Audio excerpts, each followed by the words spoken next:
Well, hello everybody. This is Tim Green with Rattle Magazine, and welcome to Rattlecast number 276. We're the largest freewheeling, live streaming, long form poetry podcast on the planet. And we're so glad to have you here. Before we begin, I should say that Rattle is a publication of the Rattle Foundation, a 501c3 nonprofit working to promote the practice of poetry. We've been in continuous publication since 1995 and are unaffiliated with any other organization. We just do all this because we love poetry. And what do you do? So please do click on the like button and share. Make sure you're subscribed. Ring that bell for notifications. Whatever you can do to help poetry spread around the internet, we much appreciate it. Now, as always, we're going to start with our news poem for the week. Our Poet Respond poet, and Rose Lennard is here all the way from the UK. It's great to see you, Rose. You've been a regular participant on the Critique of the Week. I know it's late in the UK to be on the Rattlecast Live, but you've been a great member of the community. It's great to have a really powerful poem this week. Thanks for joining us. Well, it's great to be on. Thanks so much for having me. Yeah, so tell us how this poem came to be. I mean, you're pretty distant from the fires in California. I don't know if there are even fires. Are there wildfires an issue in the UK, or is it something that you only experience from a distance?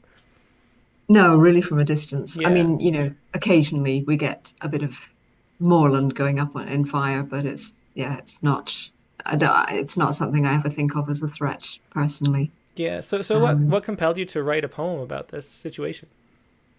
I mean, it is in the news and hear a lot about it, and I'm very involved in the sort of environmental and climate movement and so on, and so I take an interest in these things, and um, it's one of those things you're having a shower and your mind just starts to wander. I mean, I'm sure a lot of poems get written in showers, don't they? Or started in showers. Yeah, I think so. And what's great about this is that you go to a place of gratitude. It's so easy to go, especially in poetry and maybe Mm. art generally, to a negative place. But to see destruction and go somewhere positive is one of the things. In addition to the power of the voice and the energy of it, that made this poem stand out. I mean, I think, I quite often just marvel at the luxury that is a shower. It's so easy to take it for granted. We just turn a switch on and hot water streams down on us for as long as we want it. And then it whisks away in the drain and we don't have to think about it. I mean, sometimes now we're getting floods, so we do worry about water coming back up again in the drains. Hmm. And that's not great. But most of the time it all works and we just take it all for granted. Yeah, it is. I mean, there's so much we take for granted. It's so true. Well, why don't you go ahead and read this poem, Rose? It'd be great to hear it live. Oh, thank you. Okay. LA is burning, countries are at war, and I am so damn grateful for my shower. God said, "Let there be showers."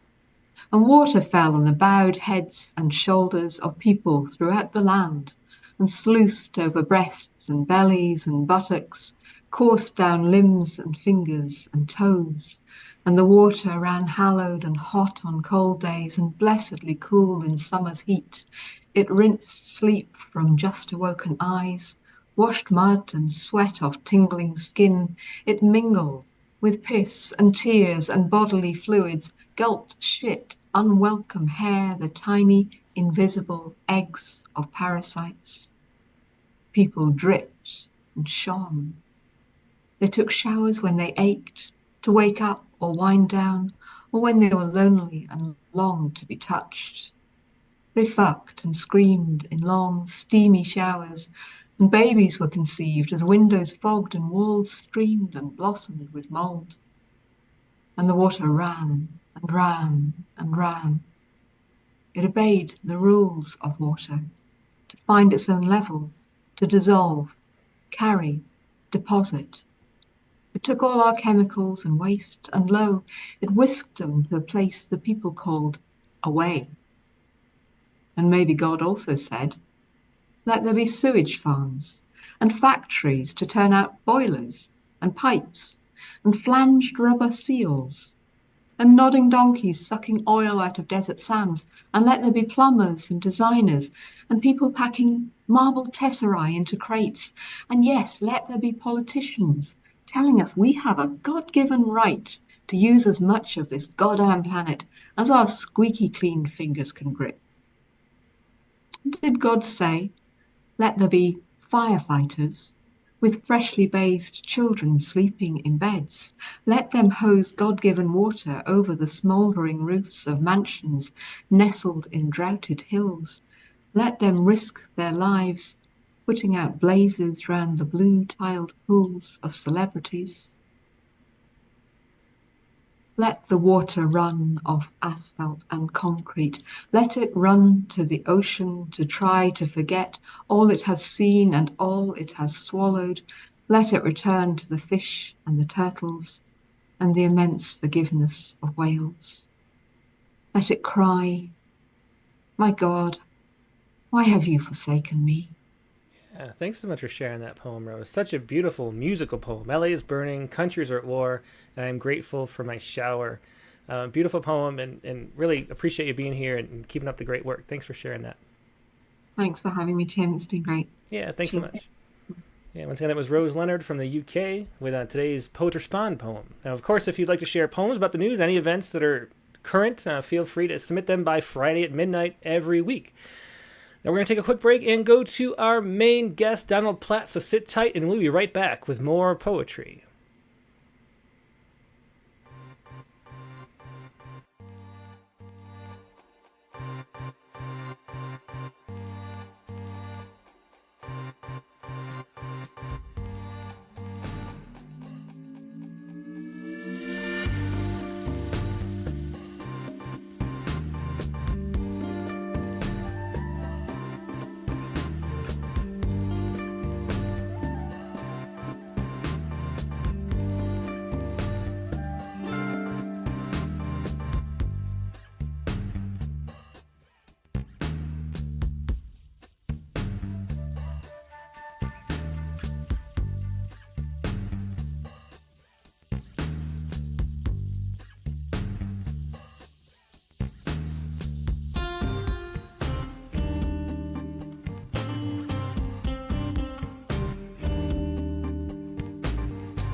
And we're back. Thanks so much for your patience. Like I said, today's guest is Donald Platt. Donald's had a whole bunch of poems that are wonderful in Rattle, so it's going to be fun to meet him.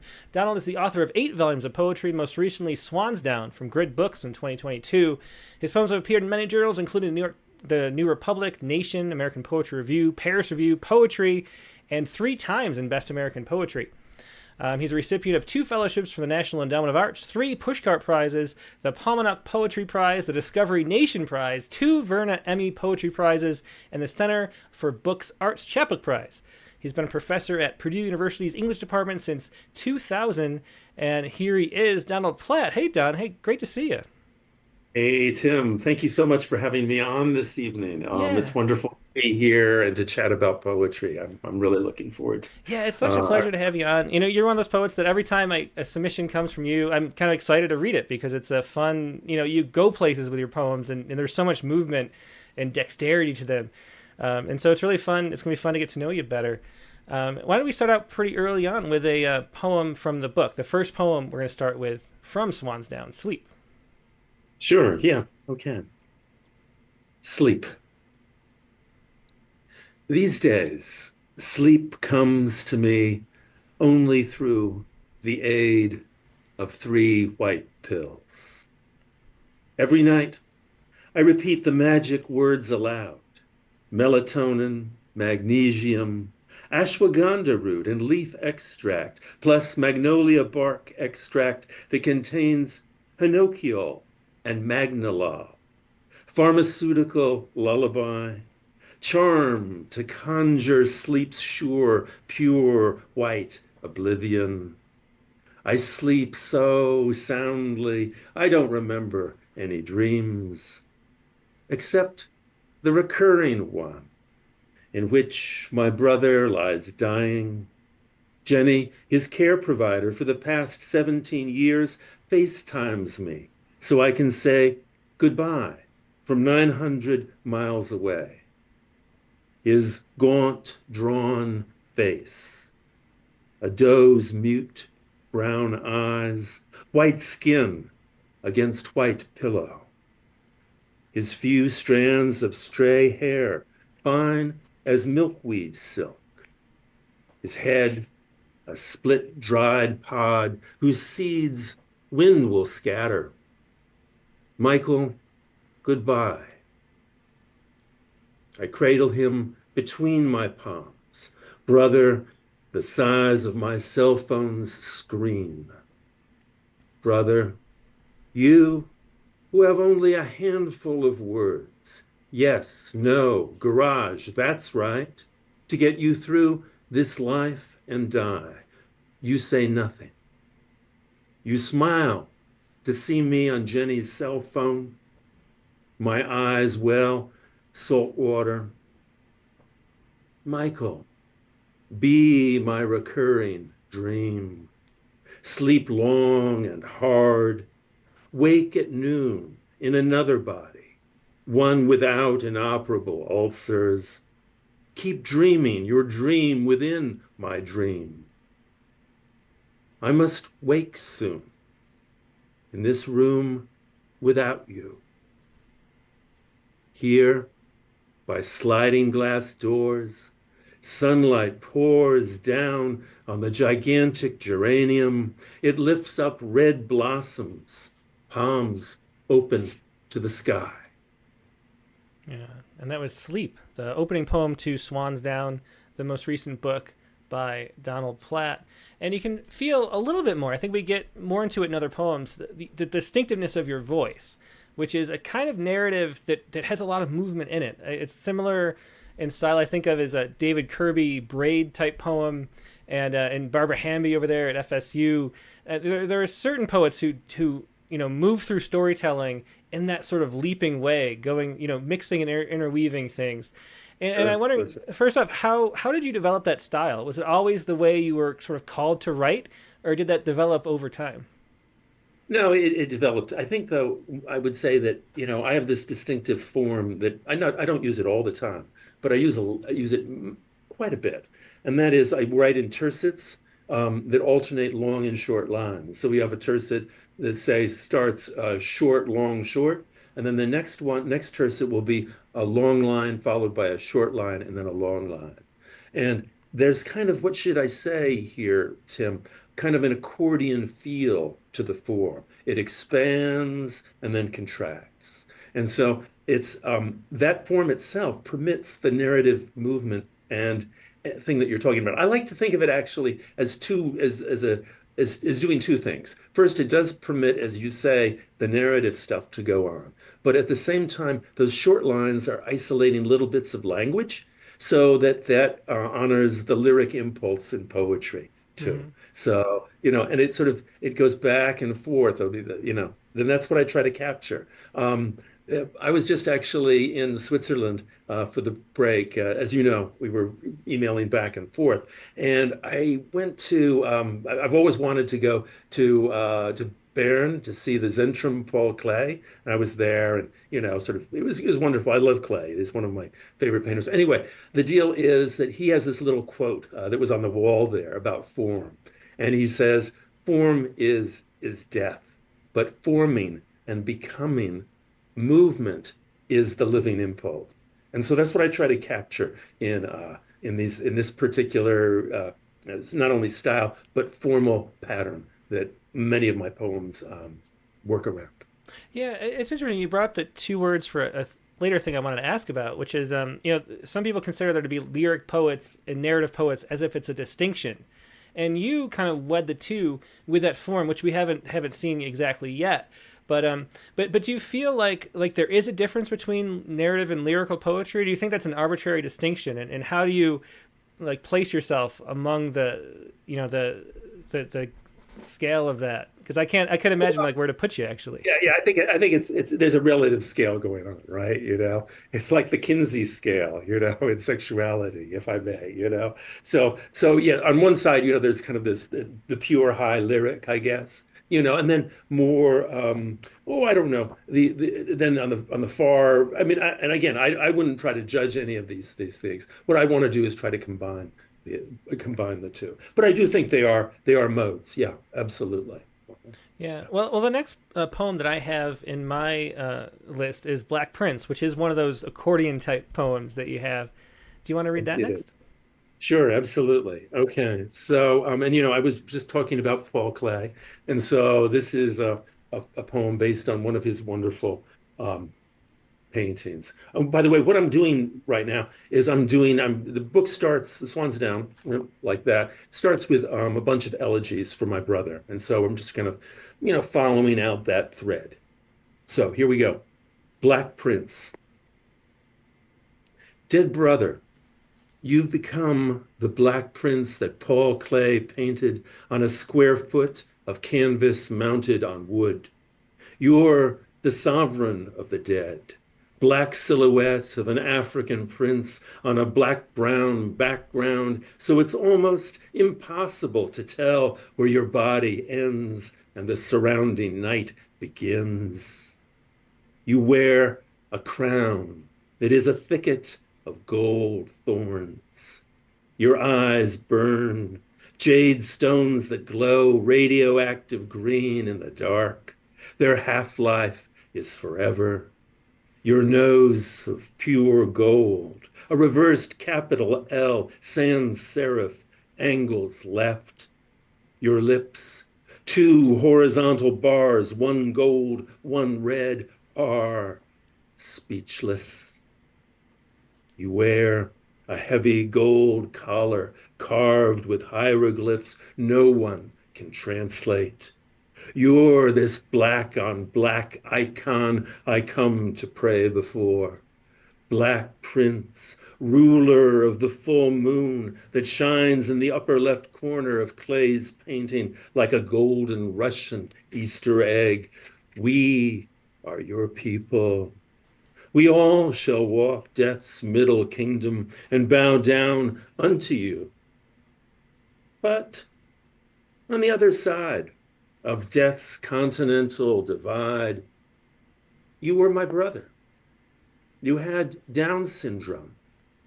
You put on a crash helmet that buckled under your chin and learned to ride a white donkey named Billy Boy. The equine therapist led you on Billy Boy by the halter around a circle of orange traffic cones in the sandy outdoor arena. She raised a wooden broom handle high and asked you to reach up one arm, then the other, stretch as far as you could, and touch it. You did. Billy Boy is still alive. You like to say, that's right. In this life, you needed no other words. Today, the sun is shining. That's right. I had a bicycle crash and could have died. That's right. Brother, you died on the 8th of January. It snowed. Now it's mid-July, sound of a distant 7-gang lawnmower, smell of mown grass borne to me on the west-southwest wind. That's right. Brother, be my Black Prince, my mystery, sign of the world I'll never understand. In your 4-fingered hand, you hold out to me a lemon, a live and golden hand grenade. Yeah, it's such a beautiful poem, and all the elegies of it. It was Black Prince from Swansdown by Donald Platt.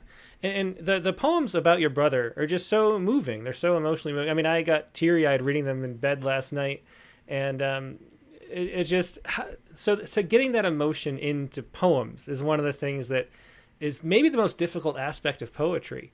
And so how do you approach conveying that emotion? Because you clearly have such a strong connection with your brother. And to Yeah, share that is like the goal that we all have as writers. So how do you approach getting the emotion onto the page? my brother's my muse, really. And always has been, and probably always will be.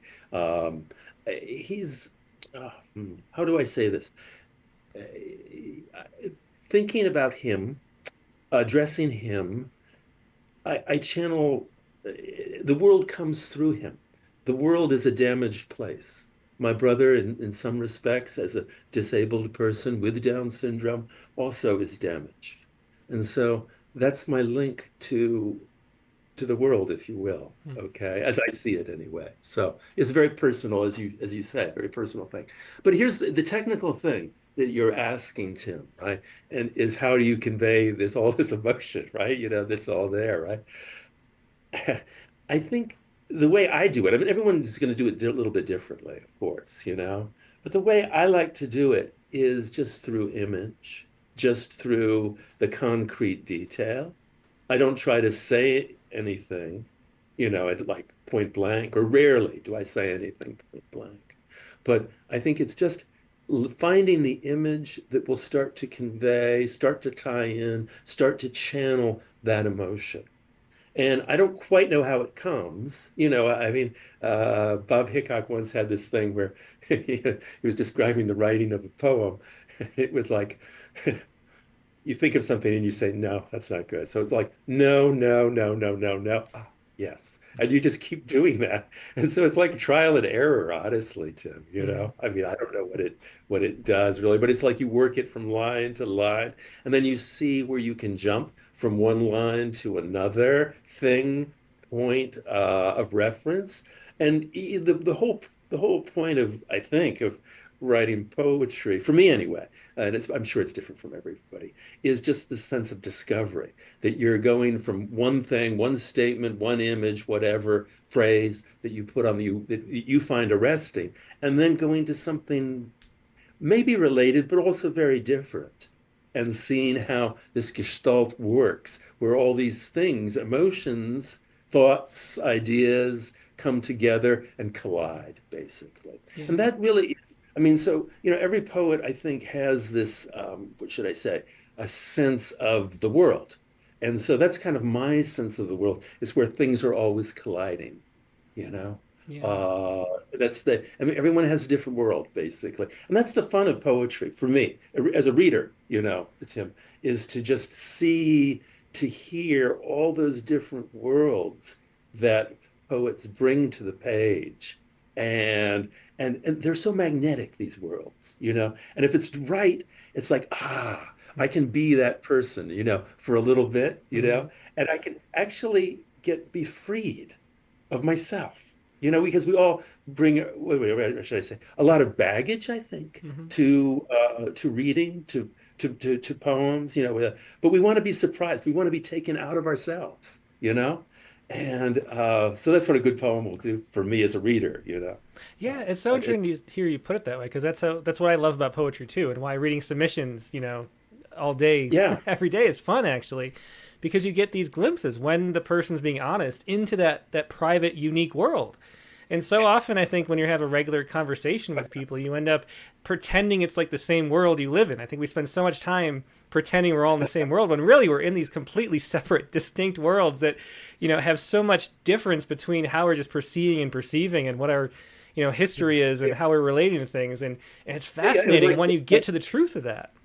Yeah, so it was like really wonderful to hear Rose Leonard tonight, and just to sort of watch how she spent all that time in the shower, that really kind of that sort of intimate personal world that what's lovely in that particular poem for me is hearing the intimate private space of showering come up against politics, echo, echo concerns, all of that stuff. And so we get this wonderful thing, and she's got the balance kind of right, I think, in the poem, where there's more space in the poem devoted to showering, right, than to the larger world concerns, you Yeah. know? And I think that's right because that's how we experience things, I think, you know? Hmm. We have there's a sense of there's in the I think Rose's poem captures this sense of distance, you know, between I mean, how do we as individuals confront, face, interact with these larger historical movements around us, you know? Yeah. And so I Yeah. think I thought I really was quite moved and and technically interested and impressed by what Rose was doing in the poem. Yeah. Yeah. I That's just really well put. love all that stuff. Hmm. Yeah. Well, what can you tell us? Because reading a whole bunch of these poems, you get a sense of your relationship with your brother. So can you explore that a little bit more? What did you learn? Like, it feels like you're very close. Like your whole family was very close, sort of through, as almost like a linchpin. Your brother, I think I'd say, from reading I the think poems. And so what was that relationship like? And what did you learn from your brother? they're great questions, Tim. So I really, I love hearing your questions. So yeah, we were a very tight. I mean, my family of origin, we were, my parents, my brother, and myself. And I think because of my brother's disability, we were absolutely incredibly bonded and close. Michael was the center of that little universe. And, I had some feelings about that as a sibling, you know, uh, which in other poems I explore, But but I think what did I learn? So I think I learned to listen because we were always listening to Michael. And he had a pretty limited vocabulary, honestly. He probably had somewhere to about 500 words. And so the act of communication became a very charged and intense thing, I think, in our family. Um, but it was always listening. What can Michael say in his few words, Yeah. And I mentioned that in the poems. So I think that was the thing about communication, that how to communicate, and also not just through words, but through bodily gestures, that whole how do you be in the world basically Hmm. is what I think, and my brother was about, and he existed in a different way from everyone else. And so questions of existence, who are we? What are we? Um, Kind of were foregrounded, very, very kind of naturally in my family. Hmm. And also, I think there's the odd thing. I just want to say this, every family has its weirdnesses and its dysfunctions and stuff. One of the dysfunctions in my particular family was that I mean, my parents and me, we never really talked about Michael and his disability. It was just there. It was a thing that was taken for granted, Tim. And so, um, I don't know. So that silence became very important psychically to me, I think. So what I'm trying to say is that I I kind of rebelled against all that silence stuff, and wanted to articulate what couldn't or shouldn't be said within the family universe. And Yeah. I think that and I Hmm. think that's um, part of that experience for me. And I think it sort of it shapes me as a person, but also as a poet too. Hmm. Do you think Both that's why things. you became a poet? That communication, difficulty, and then also the silence having to be expressed. Was that the drive that pushed words out of you? Yeah, I think all that nexus right in there. That's the drive. That's the force. All of that kind of stuff. Yeah, Hmm. yeah. Hey, listen, okay, so let me just do this one thing. We're gonna drop my brother, but I would like to in a moment. But just let me read one poem, and this is the poem that you published recently in Rattle. Hmm. So I thought maybe I should read it because it approaches my brother in a different way, I think. So the first poem I read, Sleep, it was, oh my God, it was like written fairly shortly after his death. Hmm. So really that kind of I mean, that grief, that separation, that angst is all there. And then Black Prince, okay, Black Prince is written probably 5, 6 months after the death. So it's mediated through a painting, through Clay's work. And then this poem that I'm about to read got a weird Greek name, okay, which will be explained in the poem. But this poem is written maybe several years, 3, 4 years at least after his death. Mm-hmm. So there's a whole kind of distance. So I'm very interested in elegy. Where's the vantage point from which elegy happens? I think it's, and this is sort of like, what should I say?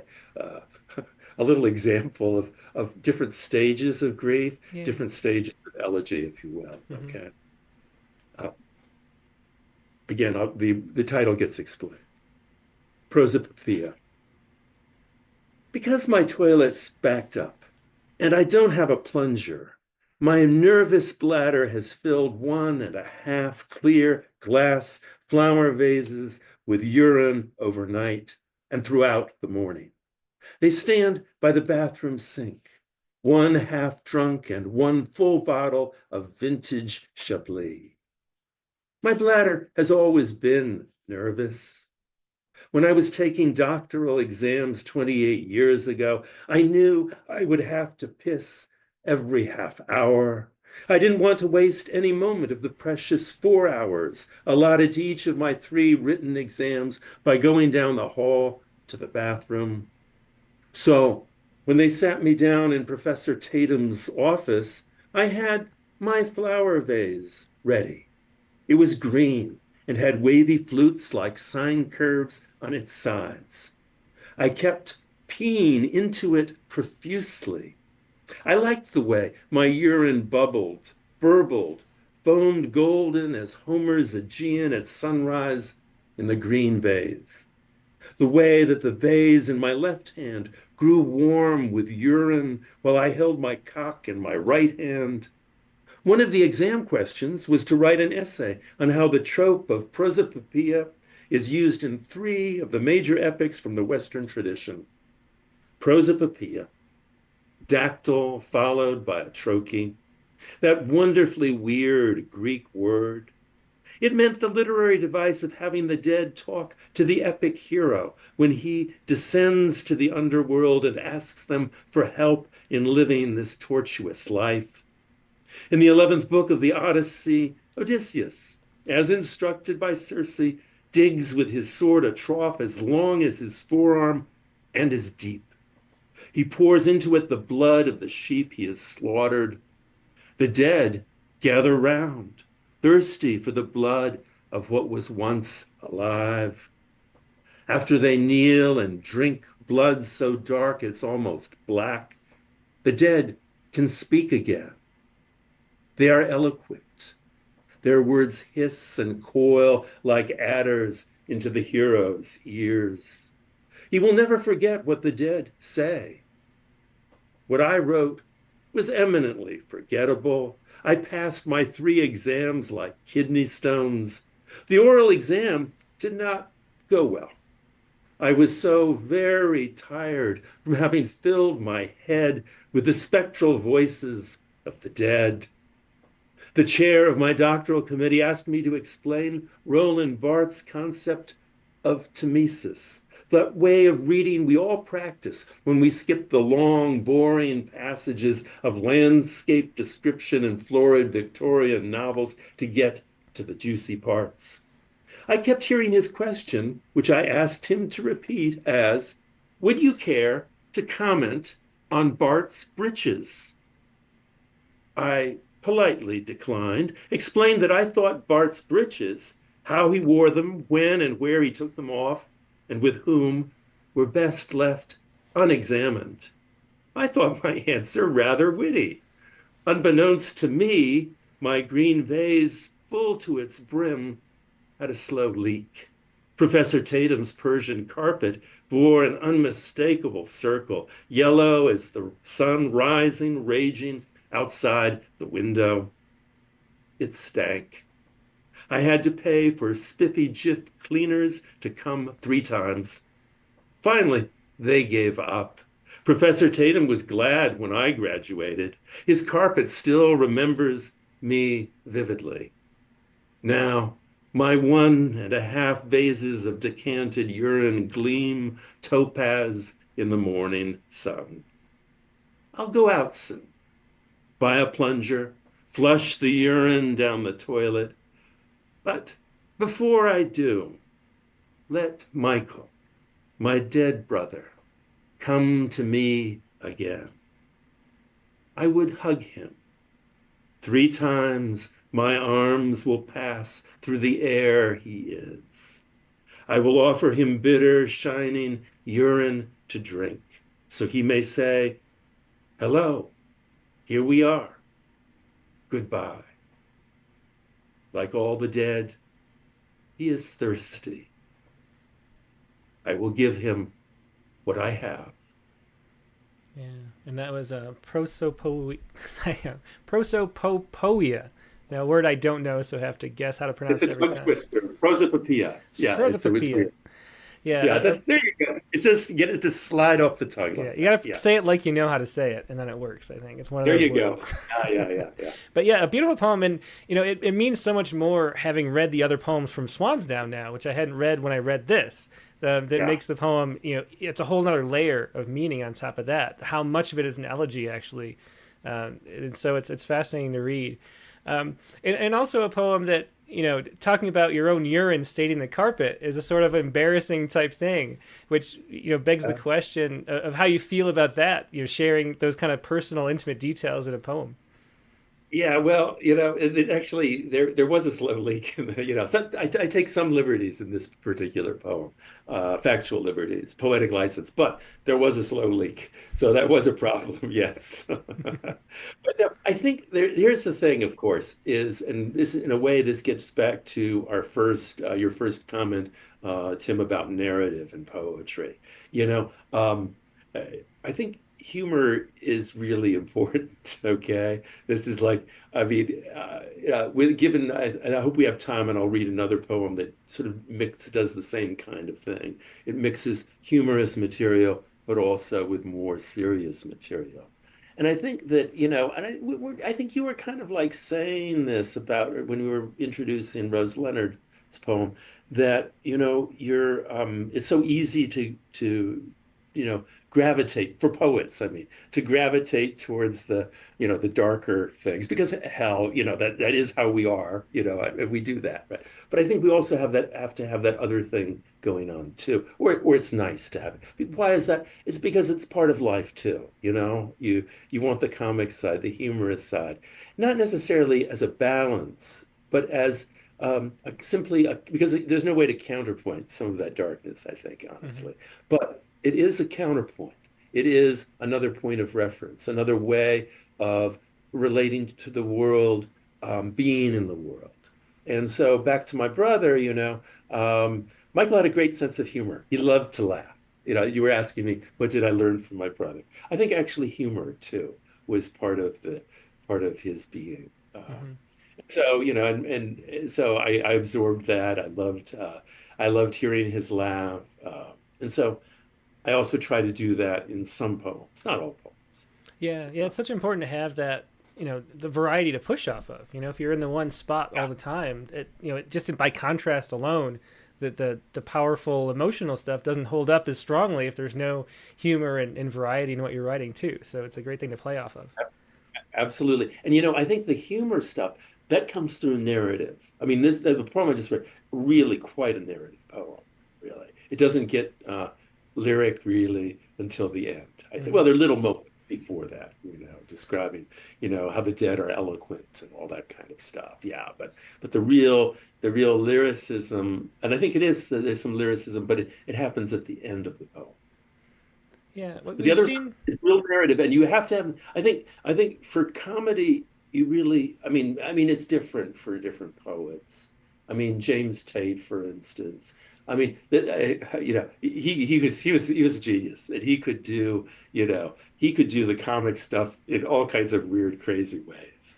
But notice how like the other great comic writer that we have, I think, actually, is Russell Edson. And his were always stories, these little weird prose poems that were completely hilarious, basically, Hmm. but they relied on story.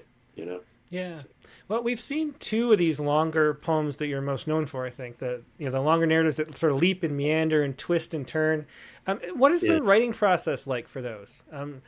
Do you how do you know that you're entering into one of those poems? Like, at what point do you know it's going to go on, and you can push it that far, and how much revision process? Like what is the actual writing process of a poem like that? Like, Yeah, yeah, yeah. Well, let's take Prosopopoeia, right? So that took, I mean, I think part of the just in terms of process, the part of the in the sense of layering and twisting and braiding that you're talking about, Tim, that comes through delaying the writing process and not trying to get it all out. So it may take days, weeks, even.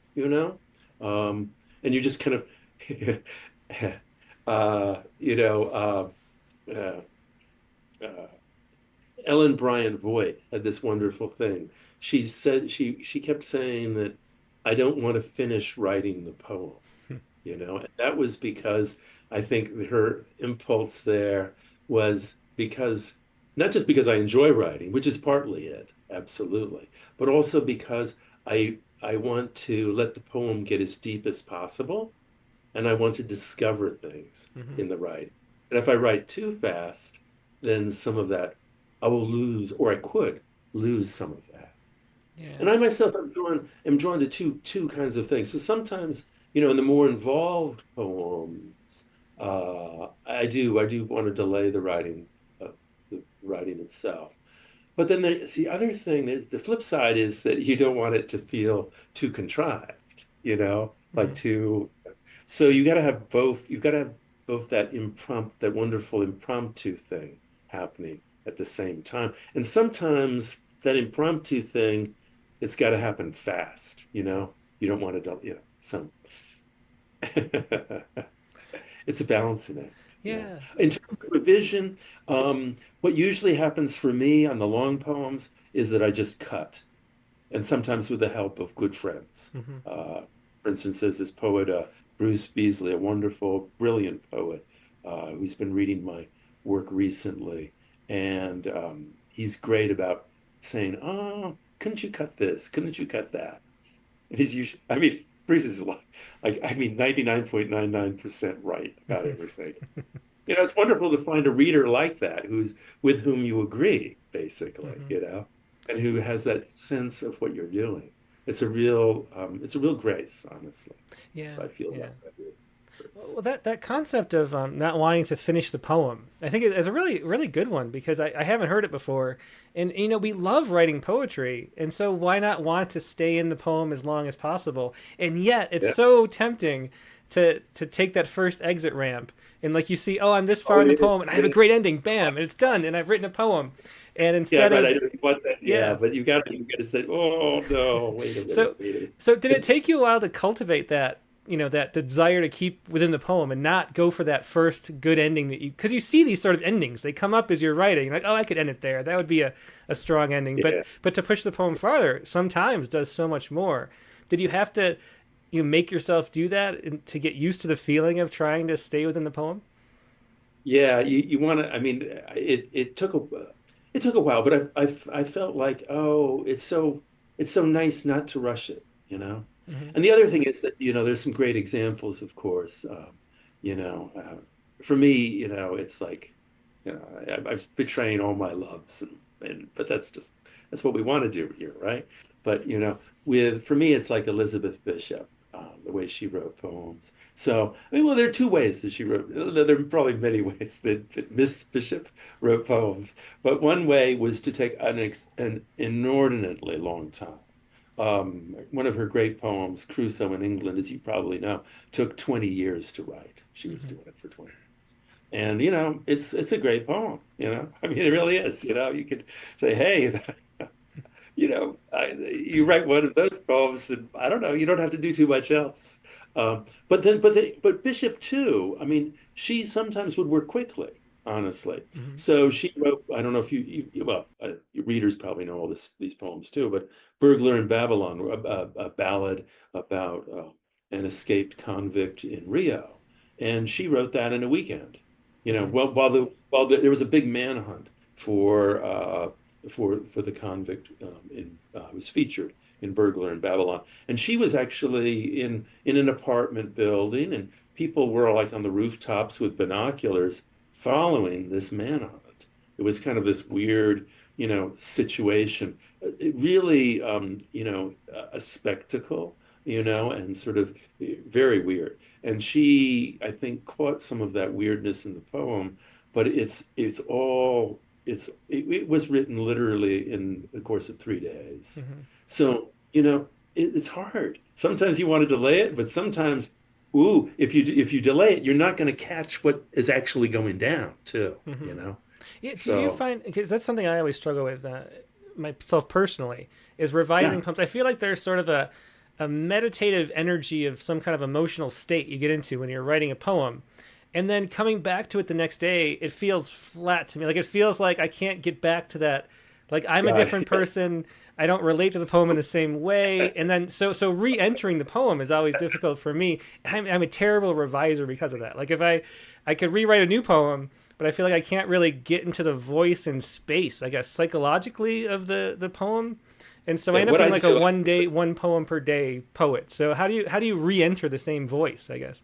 yeah, yeah. Well, okay, so this is a perennial problem, I think, for all poets, right? You write something, you're maybe very excited about it, or mildly excited, or you think so, and then the next day you read it and you go, "Oh my God, that sucks. That really is bad." At least that's my, I don't know. Maybe you don't feel that way, but I feel this way all the time about what I'm writing. And so then I get really pissed off, honestly, at the poem. And I said, "Oh my God. Okay. So what have I?" And so my question was always, "What have I got here? What did I do yesterday that was good? Is there something good here? Is there something salvageable, really? And then I just tear it to pieces, Hmm. basically. I just like, okay, there's that one spot in the poem. Do I need those other 14 lines to get to there? Forget it. Just let's go to that one point. And so I get mad at the poems. I mean, maybe it's I get mad at myself for being a bad writer, which I let myself, I permit myself to be a bad writer all the time Hmm. because I don't know, that's just the way I work, I just, so, but then you go back and you say, oh, that's flat. That's just, oh my God, that's ridiculous. That's just, I mean, who would want to read that? I don't even want to read that. It makes me nauseous to read my own work sometimes. You know what I mean? And so it's like, oh my God. And then you just get rid of everything that you can that doesn't have that energy that you want. Yeah. And so for me, it's not so much voice. I mean, maybe because like you write a lot, right? And it's just your voice is your voice. Or not, it's not that. I mean, the voices changes from day to day, but it's like what you want is you want to try to find where the real essential energy in a poem is. Hmm. And everything else has got to be, you got to cross everything else out. Yeah. Yeah. So That's definitely the word. That energy. that's the Hmm. way I approach this problem, which Yeah. is, yeah. Well, I should say at this point, if anybody has any questions for Don, please do leave them in the chat windows, either on Facebook or YouTube, and I'll pass them along. Also, if you haven't clicked the like button yet, please click the like button. There are 3 times as many people watching live as have clicked like so far. On YouTube anyway, and that always helps spread poetry around. So if you click like, more people will see this, and then more people become better poets and appreciate poetry more, and then become more self-actuated human beings, and the world becomes a better place, and we solve world hunger and war and everything. So make sure you You're click the fine. like button because that's your one small part in the system. So Don, what do you want to read next? Okay, good question here. Okay, so and let's see here. Okay. Um, let's go back to Swansdown. Yeah. And I'm gonna read the poem from which the title Swansdown is drawn. And this again is one of those long kind of meandering poems, honestly. And then maybe we can do some shorter poems too. So, it's like just mix it up a little bit. Yeah. Okay. Cloud study. I keep returning to John Constable's study of clouds. Oil on cardboard, 6 by 7.5 inches. It shows purple-gray thunderheads, one patch of blue above low hills, and two small trees flanked by shrubs in the left foreground. A sketch en plein air, a half-hour's worth of work at most. It catches exactly one scrap of sky and shifting sunlight on a blustery day in 1820. The year King George III died in Windsor Castle, blind and insane. The year 50,000 Scottish weavers went on strike and printed a proclamation calling for a new provisional government. Their leaders were caught, hanged, and then decapitated for good measure. This cloud study survived that history. 2 minutes later, the clouds would have taken on a different cast of light and shape, just like the thunderheads now piling up above the Liffey. I hobble out of the Dublin City Gallery, take a bus to the river, sit on a park bench with a Ziploc bag of ice on my swollen knee. Its wet cold makes the joint ache. My body is breaking down, bone spur under the right kneecap. At 58, I watch young men and women in black sweats run along the river Liffey. Abana Liffey, Anna Liffey, river that crosses the plains of life. I envy them. Once I too could run over the asphalt, almost without knowing I inhabited a body whose knees might seize up and swell. I will not run again in this life. Cirrus and cumulonimbus scud across the blue escutcheon of sky. Suns blazon through rain rampant. My life is a cloud study for some larger landscape John Constable never got around to painting. It hangs in a gilded frame.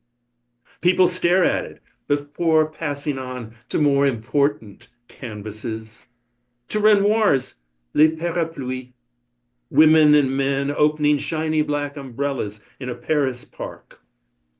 There, a mother shelters her two daughters under an umbrella meant for one.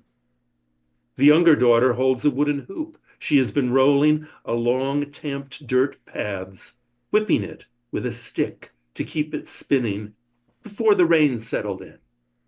Renoir painted this small family in his lush, impressionistic style.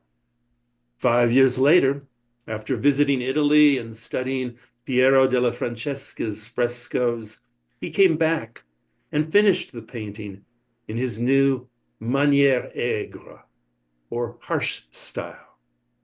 He handled the gray silk folds of the auburn-haired woman's dress on the left as if they were granite to be sculpted. She carries a market basket filled to the brim with shadow. To approach old age, one needs a harsher style. Here, by the Liffey, mothers push screaming infants in strollers. 5 teenagers in blue jeans and bright yellow or green raincoats walk by, joking, texting on cell phones, smoking. One girl and her boy hang back, embrace, French kiss a long 10 seconds. Another boy shouts over his shoulder, "Get a room." A pair of mute swans preens and swims down the river Liffey, whose amber waters mirror how the clouds pass. Avalanche of cumulus that hangs forever on the burnished, unrippling surface of my memory. Vast sky, surf, cloud after cloud cresting, breaking, to be washed away to blue nothing.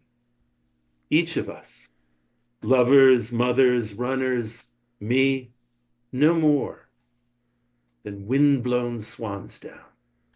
Yeah, that beautiful last word, which is the title of the book, Swansdown. There was Cloud Study from Swansdown by Donald Platt. And Donald, People have mentioned from the beginning the great sounds in your poetry. There's so much music in it, which you don't see or think of often in more narratively driven poems that are at this length, you know. But there are, it's so sound driven. There's so much internal rhyme and slant rhyme and you know, just dancing of the tongue that the language does. So what would your advice be for somebody who wanted to make their poems more musical like that? How do you confront the music and find that right level where it's beautiful but sort of in the background, so it's not like in your face being sing-songy, but having that music there? How do you approach the sounds of the poem? Yeah, yeah. Well, just practical advice, I guess, is you always want to be, excuse me. I mean, this I think goes without saying, but I'll say, you just got to say it, right?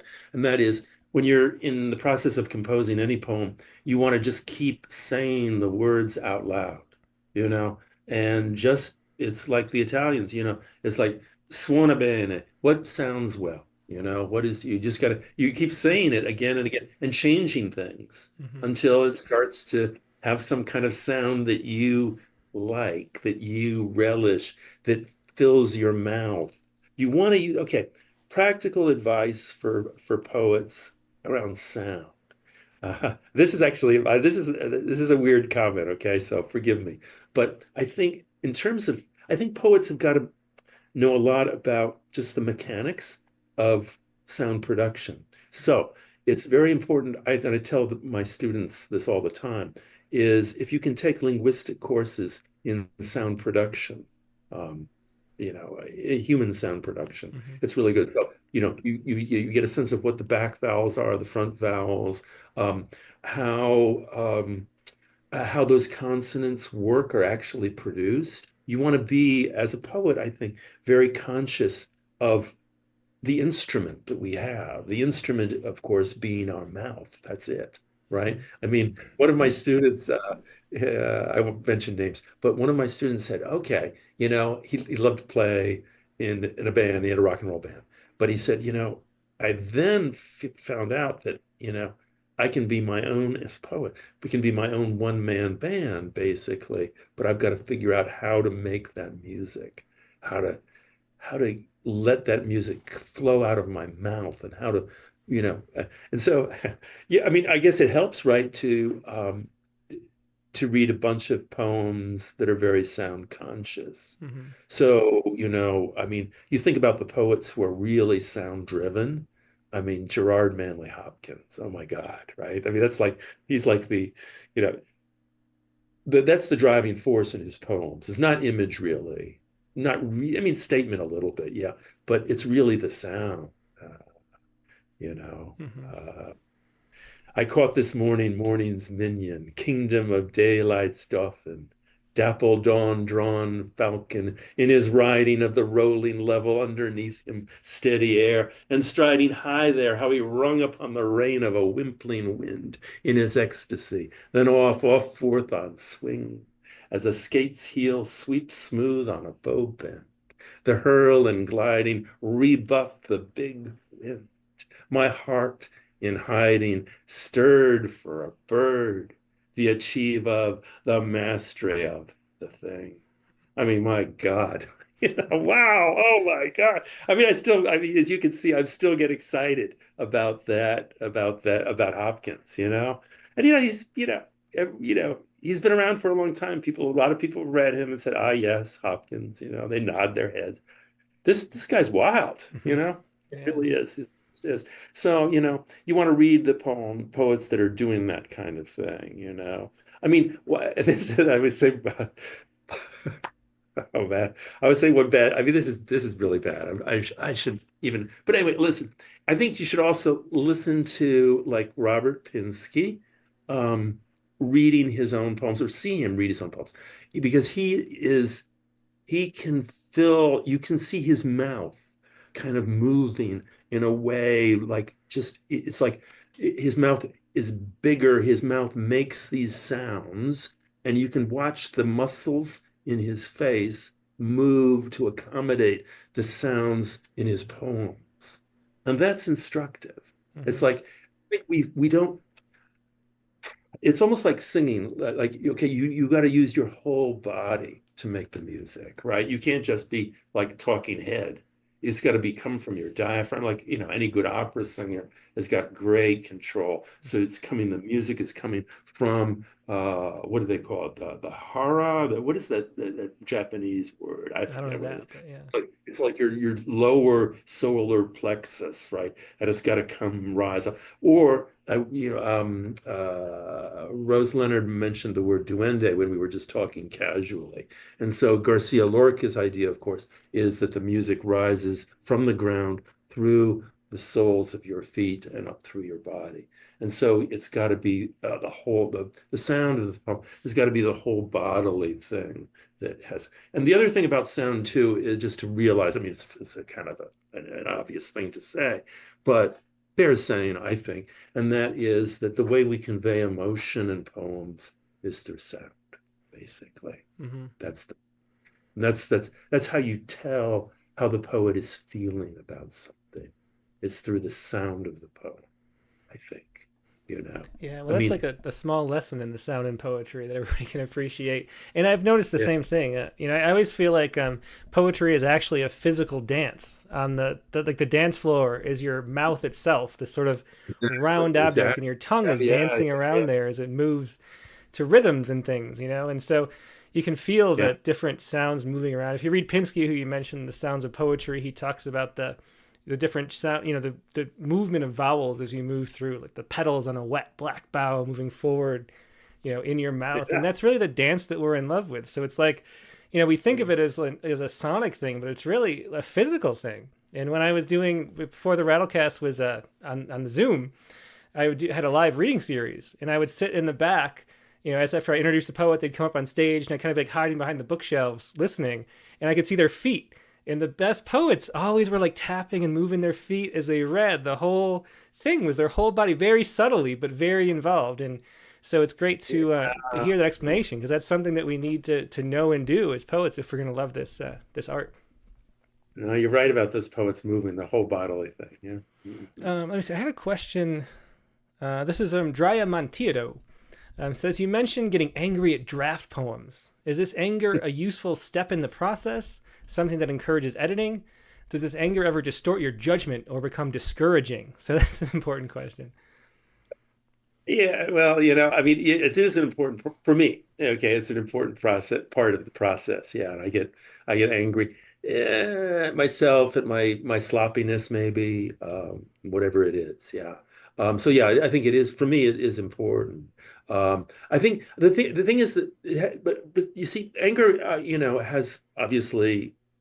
We say person has anger issues, right? So this is a very, it's a negative thing. You have to have anger, but it can be very useful because when you get really impatient with yourself, then that will put you in a frame of mind so that you can edit more easily Mm-hmm. because you have that distance from your work. Yeah. And the anger is part of that. If you can be angry at your work, that means you have distance.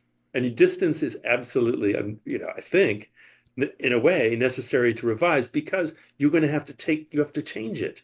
You can't be too in love with your own poem. You have to say, okay, what's good here? What's bad here? What can go? What can stay? You know? Mm-hmm. So I find it useful. I mean, the other thing is, in revise and, I always think about, this is crazy shit. I mean, I know. But I think of Yeats's Tombstone, cast a cold eye on life, on death, horsemen pass by. And but I think you have to cast a cold eye on your own Mm. work, really, at some point. Uh, so there are times when a poem can come out and it's almost right, and it needs just a little tweak. Yeah. But that's for me pretty rare. Mm-hmm. Well, we're getting short on time down. I think we can squeeze in two more poems, maybe. What do you want to do for your second to last poem? Second to last poem. Okay, I'll read a little poem called Blink from Swansdown.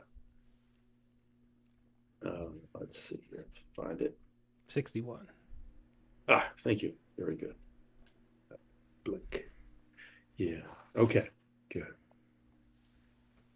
Blink for CF.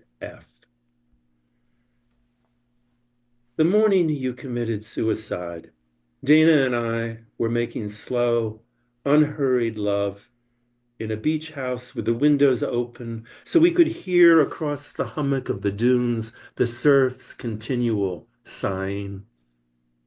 I didn't learn of your death until 5 days later, when a friend sent me an email announcing your memorial service and including a link to a gallery of photos and videos.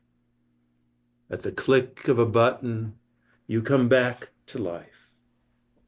There you are, in stylish purple-rimmed glasses, hair cut short as a boy's, feeding leaves to a giraffe near the wooden sign that says Kenya Safari Club, 0 degrees latitude.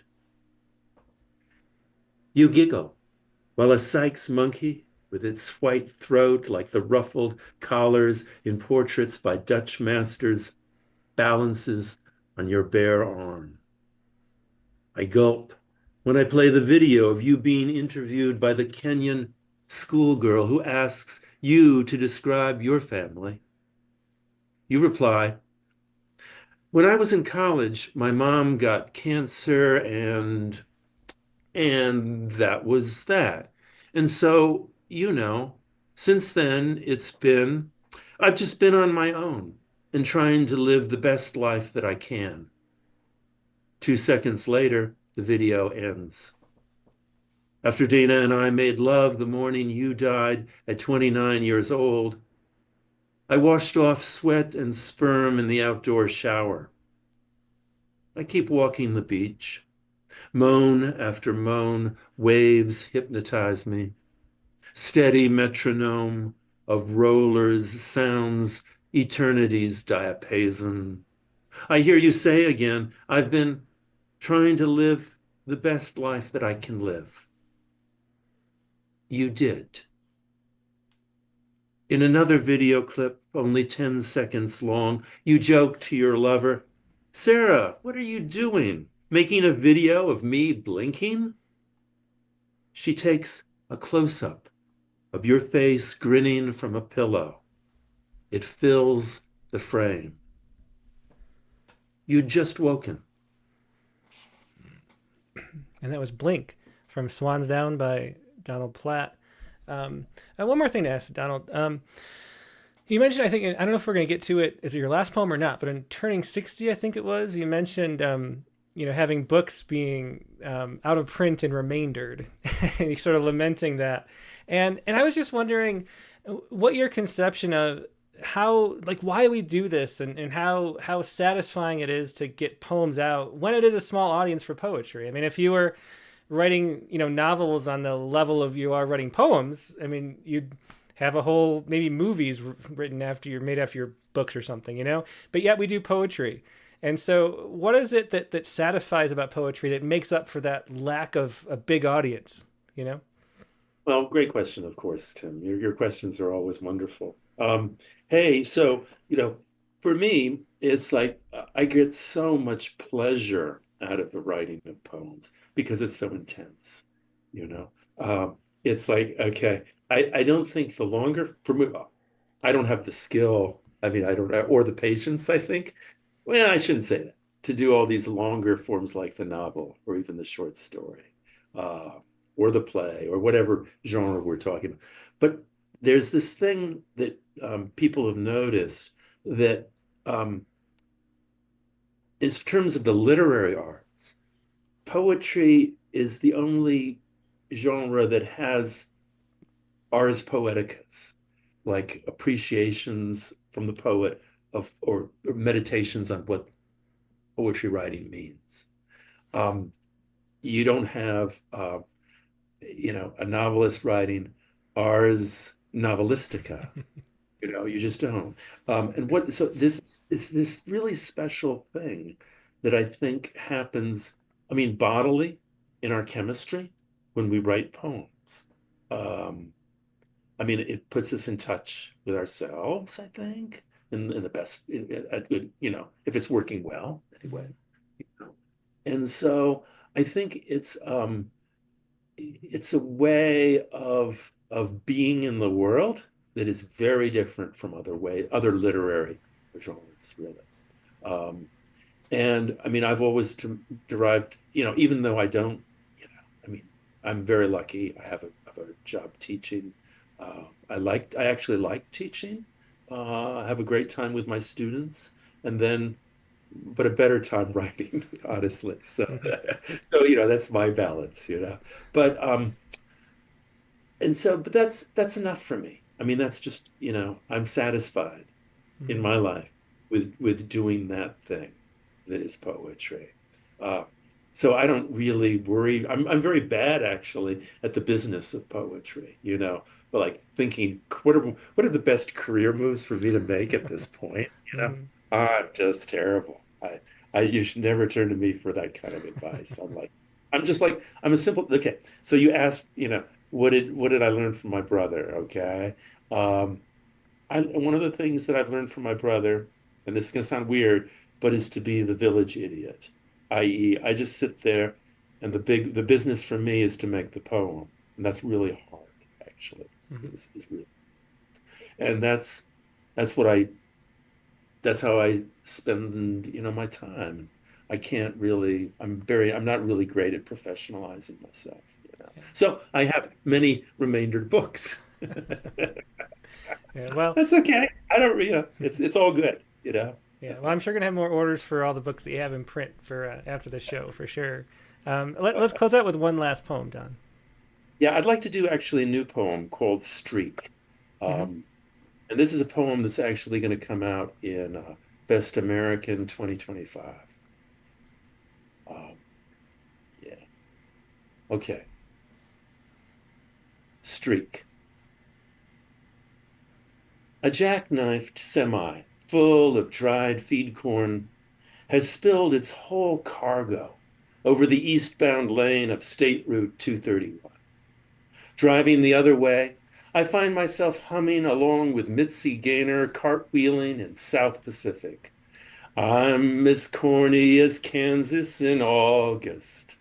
Across the meridian, the highway has become golden dunes of pebbly sand that men in green vests with diagonal, silver reflective stripes shovel toward a white truck's black swaying, elephant trunk like proboscis, sucking all that bounty up. I hear Gaynor keep singing. I'm as normal as blueberry pie. I'm in love. I'm in love with a wonderful guy. That ecstatic show tune makes me remember all those gangly guys I had a half unconscious crush on, with long or short cocks and hairy balls, doing the 100-yard dash naked across the lacrosse field at halftime in 1974, April of my junior year in high school. The streaker craze, Vietnam, and Watergate. I was humming, I'm as horny as bucks in the springtime.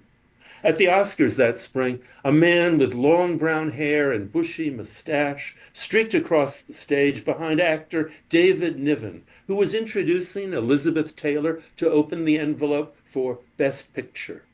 As he was saying, a very important contributor to world entertainment, the streaker jogged out from the wings, grinning and flashing a peace sign. The agile film editor, who had 30 seconds of delay time on the live broadcast, managed to show only the streaker's slim torso, no genitals, except for the initial split second where you can still catch a fleeting glimpse on YouTube of his thick, dark, pubic hair. Niven fidgeted with his black bow tie, shrugged, couldn't help laughing with the audience. He interlaced his fingers.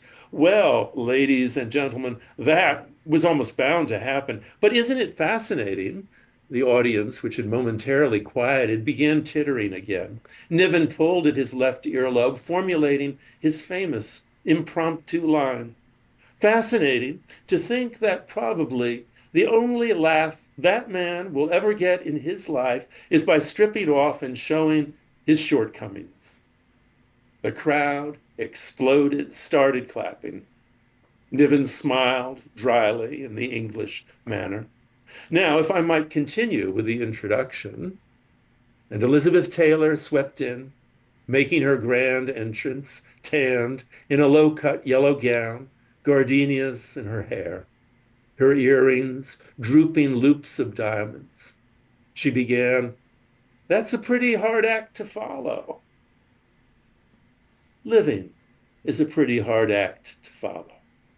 We are naked men and women exposing our shortcomings, running for 3 seconds of fame across a stage. His name was Robert Opal. He became a gay rights activist and gallery owner in San Francisco.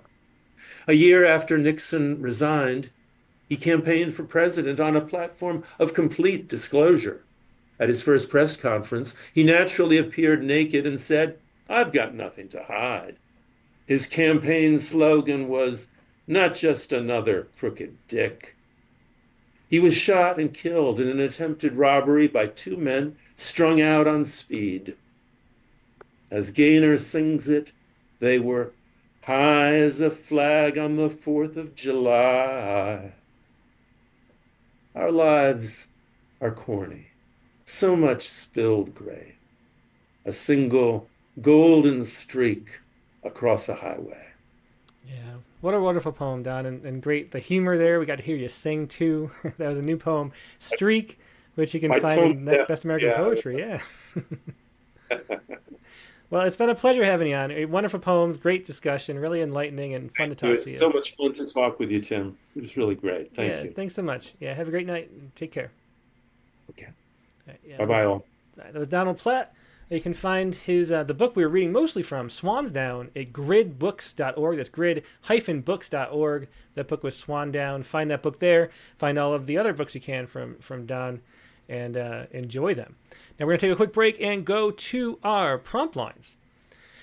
And the prompt for this week was to think of a word. Oh, wait, no. I made a mistake. That was the prompt for next week, which I shouldn't have previewed. I put it in the wrong place. Wait, hang on a second. Okay, the prompt for this week was to write a poem in which something is overfilled. We'll show it this way. Write a poem in which something is overfilled. Include as many tactile details as possible. That was the prompt for this week. You pretend you never saw the prompt for next week ahead of time. We'll reveal that in a little bit, but that is the prompt for this week. Write a poem in which something is overfilled. Include as many tactile details as possible. Reminder, we're shooting for about 3-4 minutes for everybody to read. It's a 1-page max. If you got a longer poem, even though it's on the 1 page, try to get to it quick so we're gonna get to as many people as possible. We want to do that. Share as many poems as we can, and write a poem in which something is overfilled. Include as many tactile details as possible. Email your poem. I guess I can't help but show this on screen again. Email your poem if you would like to promptlines@rattle.com. That's promptlines@rattle.com. And then click the Zoom link, which I'm going to put in the chat windows on Facebook and YouTube to join us on the Zoom, but only if you would like to share a poem. If you just want to sit back and enjoy the poetry, stay right where you are, because it's the best place to experience it. And we'll be right back with more poetry.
And we're back. Thanks for your patience, and sorry for revealing on the screen next week's prompt instead of this week's. I wasn't thinking. I was talking to Katie while doing that, and I pasted it into the wrong place.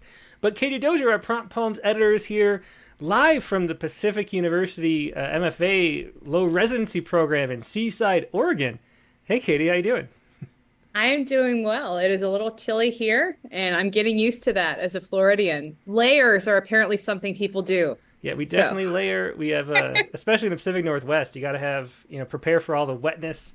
Get that, you should be wearing the Carhartt, apparel, the boots. I'm going to come back with a new wardrobe. Yeah, exactly. But anyway, I hope you have a good time there. I assume you are. Yeah, I'm having an amazing time. I'm learning so much. I mean, I think I've probably, given that I have not read any submissions today, I've read more poems just naturally. So the highest number I've ever read in a single day, that doesn't count, when I've read submissions, I think. So that's been illuminating. And I loved your interview. It was fascinating too. Even though I've been listening to poetry all day, it was amazing. So yeah, I really loved Don. I mean, I'd loved his poem for so long. And it was one of those poets, like you said, he doesn't push himself out. He doesn't have a website. He's never asked to be on the Rattlecast or anything, but I've always enjoyed his poems, and he's just a great poet. It's great to have him on. So the prompt for this week was, again, so I got to pull it up because I screwed everything up. Okay. It was to write a poem that includes a wish. No.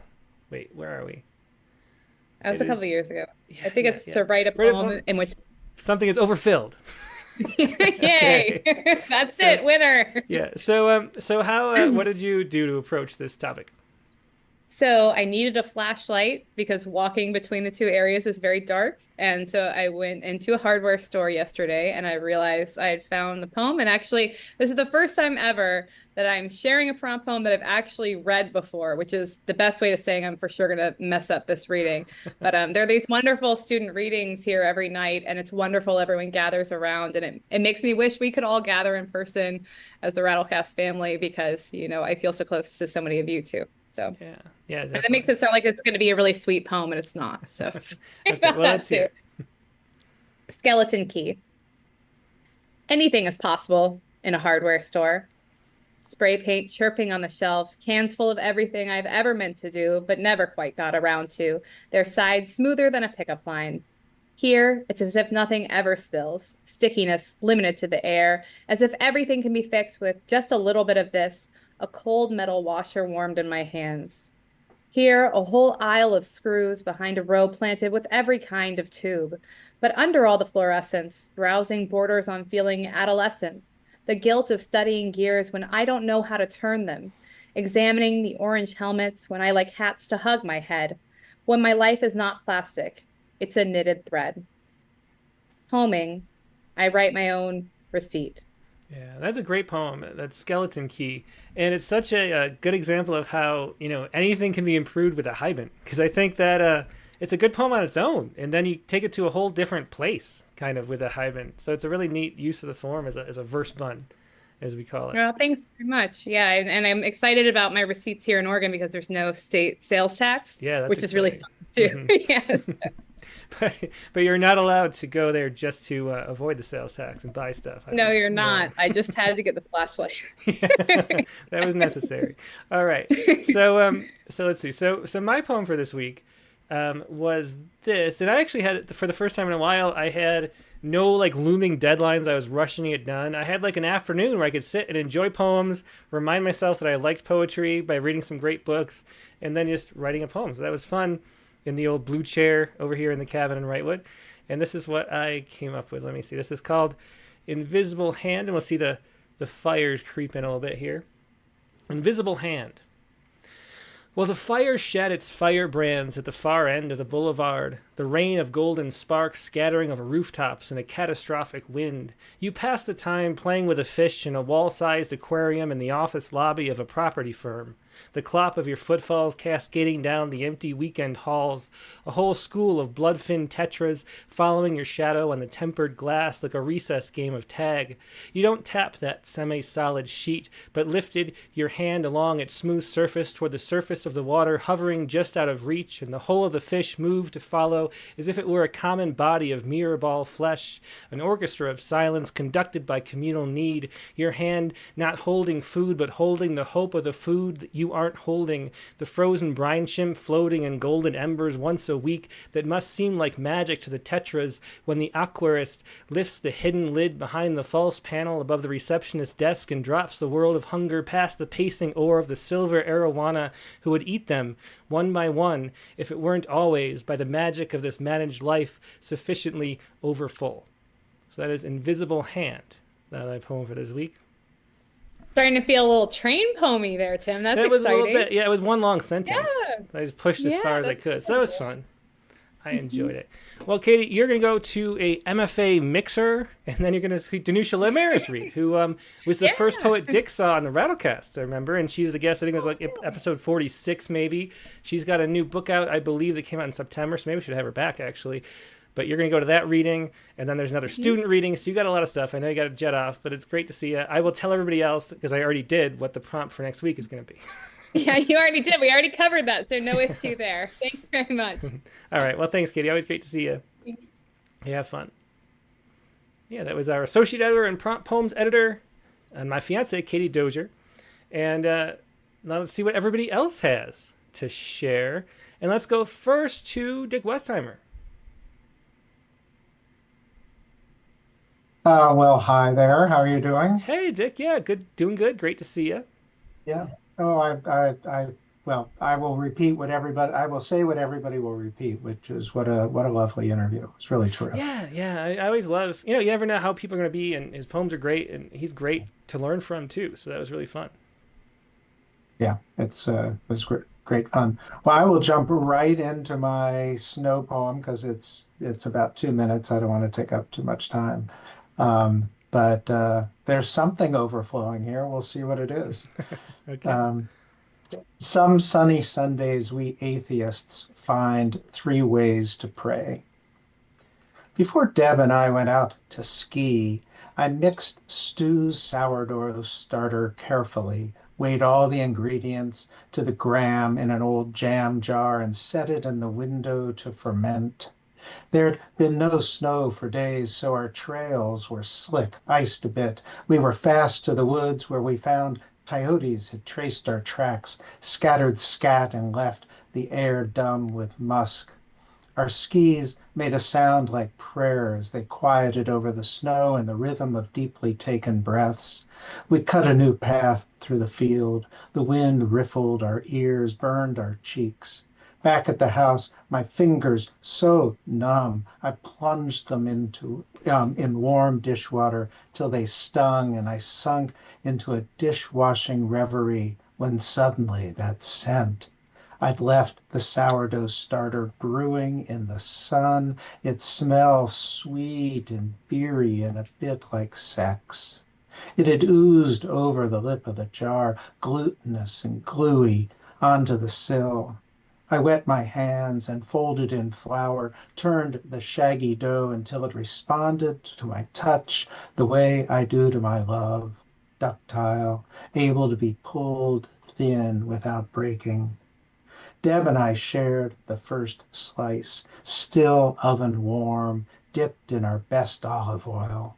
We laughed at what else foamed over that day, and after we got dressed, we put on our coats, went out again into the snow on our skis, came again close to prayer. Yeah, that's a great poem, Don or Dick. I love the sounds and the music of it. Speaking of the sounds and music, and I always love the poems. Your marriage poems are great. You should put a book out of those too, I think. Yeah, I think it might happen someday. Yeah. Find a publisher. Yeah. Thanks, Tim. As always, what a terrific way to spend our Sunday evenings. Yeah, it definitely is. Thanks so much for being here always, Dick. Yeah, bye. Yep, bye. That was Dick Westheimer with Some Sunday Sundays We Atheists Find 3 Ways to Pray. Yeah, beautiful poem there. And, okay, I'm fixing something that I messed up there. Okay, so let's go next to Siobhan Brownlee over in France. Hey, Siobhan, how you doing? Hello. Yeah, it's great to see you. Good to see you too. So I've got a short poem just called Tactile. And here we go. Great. Coldness of extremities seeks release, toes against toes and fingers rubbing flesh, goosebumps on arms shutting senses, a bare room lacking caprice, tip of nose berries in the crease of mustached labial fold, coupling lonesome hairs on chest brushing against a soft plumpy centerpiece.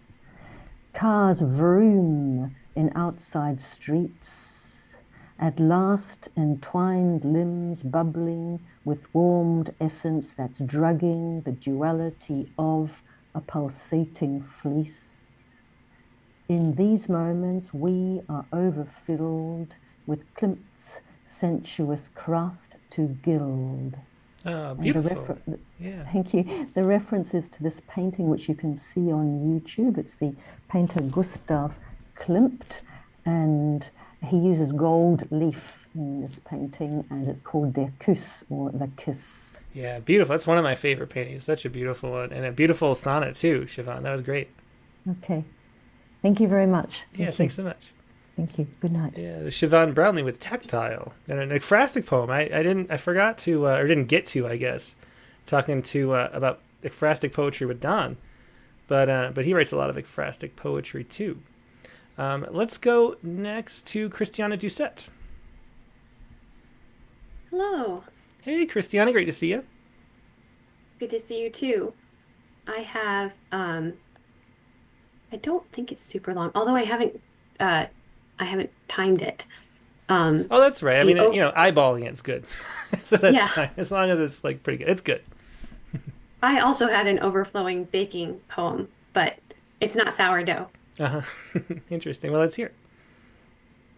The sky is gray, but my daughter has a plan. Vanilla and citrus, the pale gold gleam of fresh batter in a buttered bundt pan, a tin so full of sweet, rising so high it drips the side. It's a clotted cascade clumping down the side toward the burner. My daughter's a quick learner. Before it lands, a pan's on the rack below, catching the overflow. It puddles there, a thin sheet cake halo. We mix a glaze, orange juice, powdered sugar, zest. We test, then test again. I like it sharp. She likes it sweet. Our tastes finally meet, adding a half a drop of vanilla. Her smile and mine, then a clean fork tine through the golden seam. Oven steam fogs my glasses. We set the cake to cool on the counter and turn to the halo. My expectations stay low. It's dark on top, nearly burned, the crumbs dry, almost crunchy. But I barely notice that when she adds the glaze. The bite stays with me, a caramel orange crisp. It's a citrus wisp that lifts the January cold, folding both of us into coming summer. My girl won't leave a crumb. She's scraping the pan of every last bit. Her sisters drift from their room, drawn by an orange aroma, eyes on the cake to come, wanting some now. But they must wait. We already ate the overflow. 10 minutes of golden glow in the cooling pan. Everyone stands eyeing it. When the timer sings, my oldest brings a rack. She taps the tin till the cake tumbles from the metal brim, landing on the waiting wire below. A crown of cake. We take turns at fallen crumbs. An hour's wait, they're fit to burst. At last, the crown is cool. The glaze is poured. Patience reward, a final picture with the chef. Then nothing left but golden crumbs. Oh, beautiful. I just love, again, the sounds. So much great music tonight in all the poems. Thanks for sharing that, Christiana. That was really beautiful. Thank you. That was Christiana Doucette with The Sky is Gray, but My Daughter Has a Plan. I like the title, too. All right, next, let's go to Sean Evaningo Sanders. Hi, Tim. How you doing? Good. Good to see you, Sean. Great interview tonight. I really enjoyed that. Oh, thanks. Yeah, me too. His joy was infectious. Yeah. I'm in a good mood. I love it when I feel like in a poetry mood after an interview with somebody. That's a lot of fun. Yeah. It reminds me when I was like in college, I would listen to the poets. I didn't even think of myself as a poet at all, but I liked poetry and would listen to them read and then go home after the reading at the library there and write some poems. And it was like the highlight of life, even though there was it's so fun. Yeah, it really is. So So inspiring, yeah. Yeah. So what do you got for us? Okay. I've got What Size is Love? Okay. A human kidney is the size of a fist, but fists have no place here, only an upward open palm, as if to say, here is my offering, it's yours. The kidney knows how to give itself away, how to let its mate pick up the slack, like a husband who lets his wife sleep, tiptoes down the hall to soothe their crying child. We are built to help each other. Now it is my body learning to let go of this fist, something it will never miss. The surgeon explains what will happen, how we will lie on two tables beside each other, how my kidney will slide into the hollow of his abdomen to root itself like a grafted tree branch. And if all goes well, my gift will be received and bloom. I know what it is to be filled with love, enough to cut yourself open, let that love fit into the curve of a scalpel. Upon waking, I whisper a groggy, how did we do? The nurse wheels me down to his room, where he's already cracking jokes with the staff. Their laughter is my morphine. I hobble myself up out of the wheelchair to lean over to give him a hug. With a tear in his eye, you know, you didn't have to. My hand wrapping his fist. I know, Dad. I wanted to. Sometimes at night, I rub my fingers along the scar, press my hand to the empty space, not to feel the ache of absence, but to feel how love reshapes itself, fitting perfectly to fill our hollows. Oh, what a sweet poem. Yeah, that was really lovely. Thanks for sharing that. That was What Size is Love by Sean Evaningo Sanders. Thanks so much, Sean. Thanks. Yeah. All right, and let's go next to Amanda Harris. Right. So you guys were having this conversation about brevity, and it actually made me think of what I did because I tried to say as succinct as possible with what I did. That's always good. Yeah. Well, why not? What I tend to do after a reading: watch wrestling, pray into a bottle, let alcohol hold captive this tender and agnostic ends of a Sauvignon Blanc. That's great. Yeah, I definitely enjoy that. Thanks for sharing that, Amanda. All right, thank you. Yeah, enjoy that Sauvignon. All right, thanks for sharing that. That was Amanda Harris with What I Tend to Do After a Reading. Yeah, very fun poem. And definitely, you see, the brevity is wit, as they say, but it is. They hit hard when they're short, too. So that's really nice. Mm-hmm. All right, let's go next to Mike Bales. Good evening. Hey, Mike. I'd have to say tonight's interview is one of these things I'm going to have to listen over and over again. There's a lot to it. Oh, great. Yeah. One thing I noticed is he had amazing enjambments. He had the varied lines. I think that created a lot of rhythm, but those enjambments are really, really amazing. Yeah, you know what I noticed? I didn't get to bring it up because we only so much time, but he actually he paused at the ends too. Like he didn't rush over the line breaks because of that variation, but it didn't feel like routine and sort of dull like that kind of poetry with end stops does, because he has the varying lines. So it was interesting for him in that regard too. It let him sort of linger on the line breaks a little more. Each enjambment I think created a surprise. So yeah. Anyway. This is kind of I think I'm living in a house where downstairs it's kind of leading towards entropy, which you'll see in this poem. Uh-huh. And actually it'd have to do with the subject, of my poem, Abyss, same subject there. Oh, yeah. Mm-hmm. Yeah, it was a great poem. This called Winter Nightfall. The litter box is overflowing, spilling onto the floor. Its rough texture scrapes my bare feet as I walk across the kitchen. Dirty dishes fill the sink, and the back door is locked. Hey, Mike, can I cut you off for a second? Somehow the mic's cutting out as you go away. Can you stay close to the mic? I was turning. Yeah. Yeah. Yeah, it'd be nice to face the mic. Yeah, there you go. And we can Winter hear, because it was like nightfall. going loud and then soft. Yeah, go ahead. Winter nightfall. The litter box is overflowing, spilling onto the floor. Its rough textures scrape my bare feet as I walk across the kitchen. Dirty dishes fill the sink, and the back door is locked. Two cats are chasing each other in the living room while the television plays.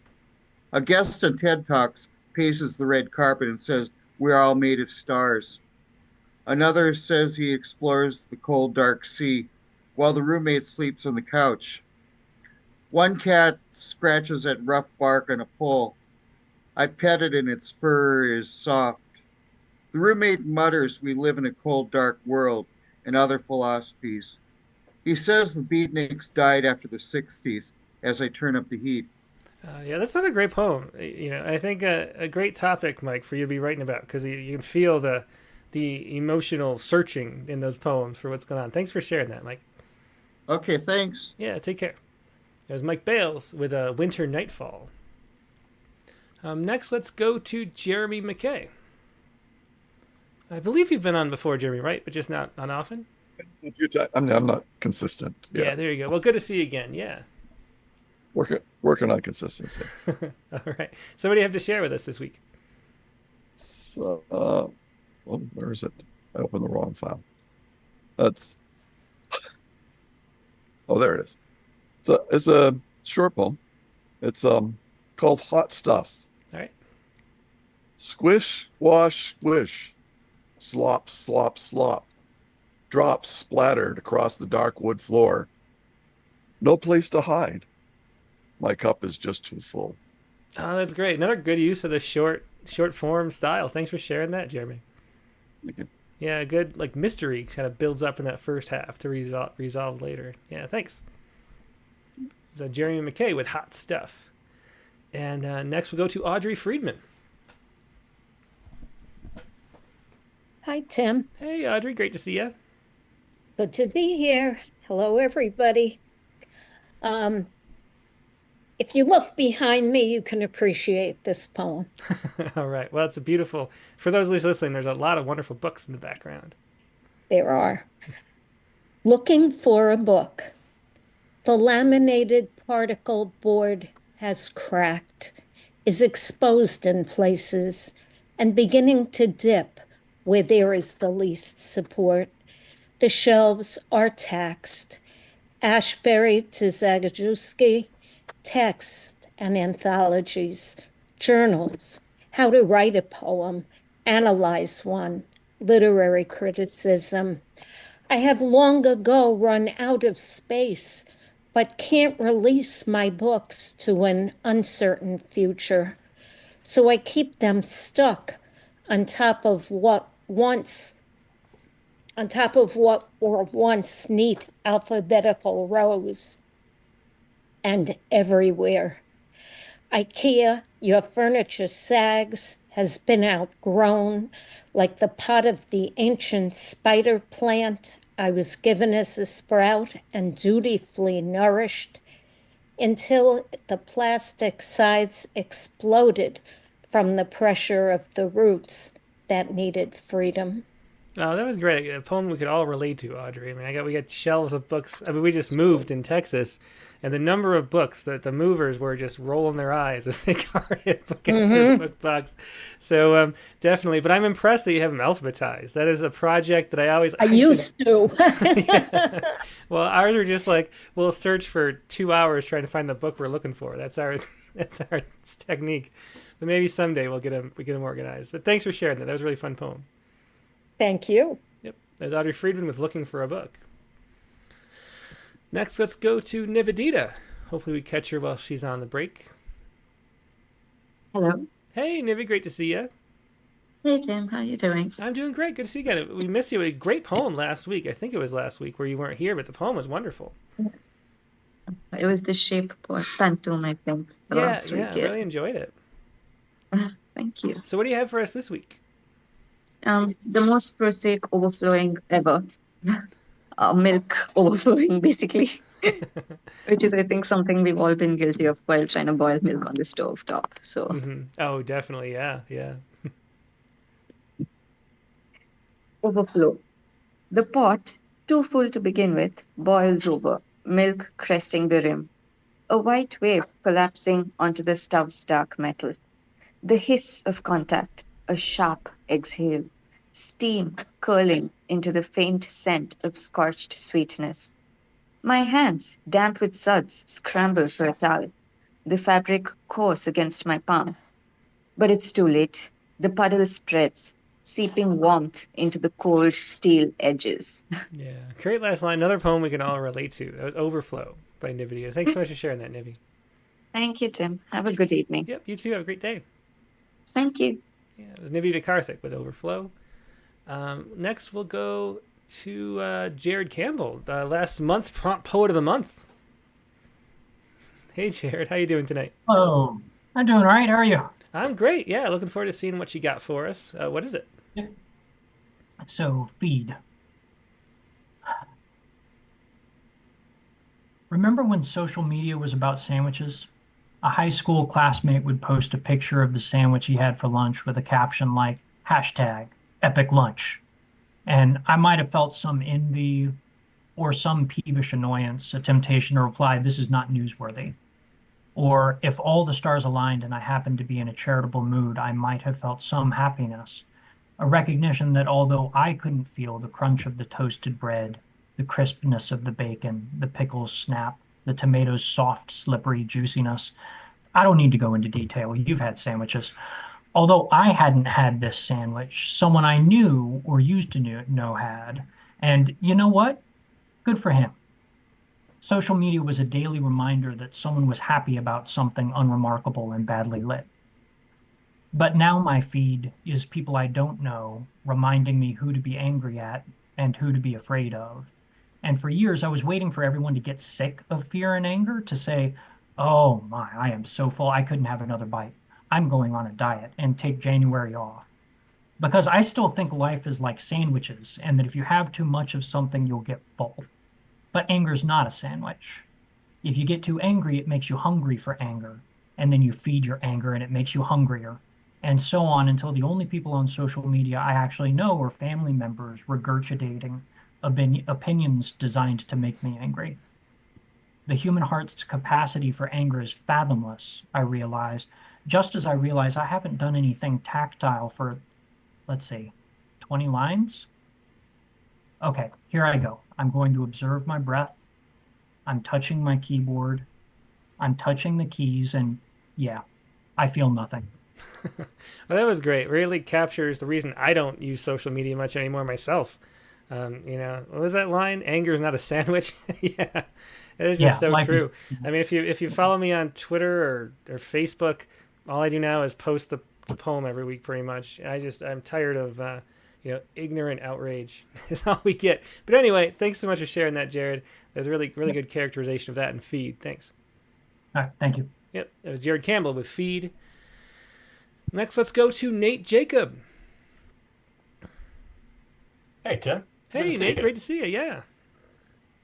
I wrote a persona poem, which is funny because all of my poems are persona poems. They are? Okay, interesting.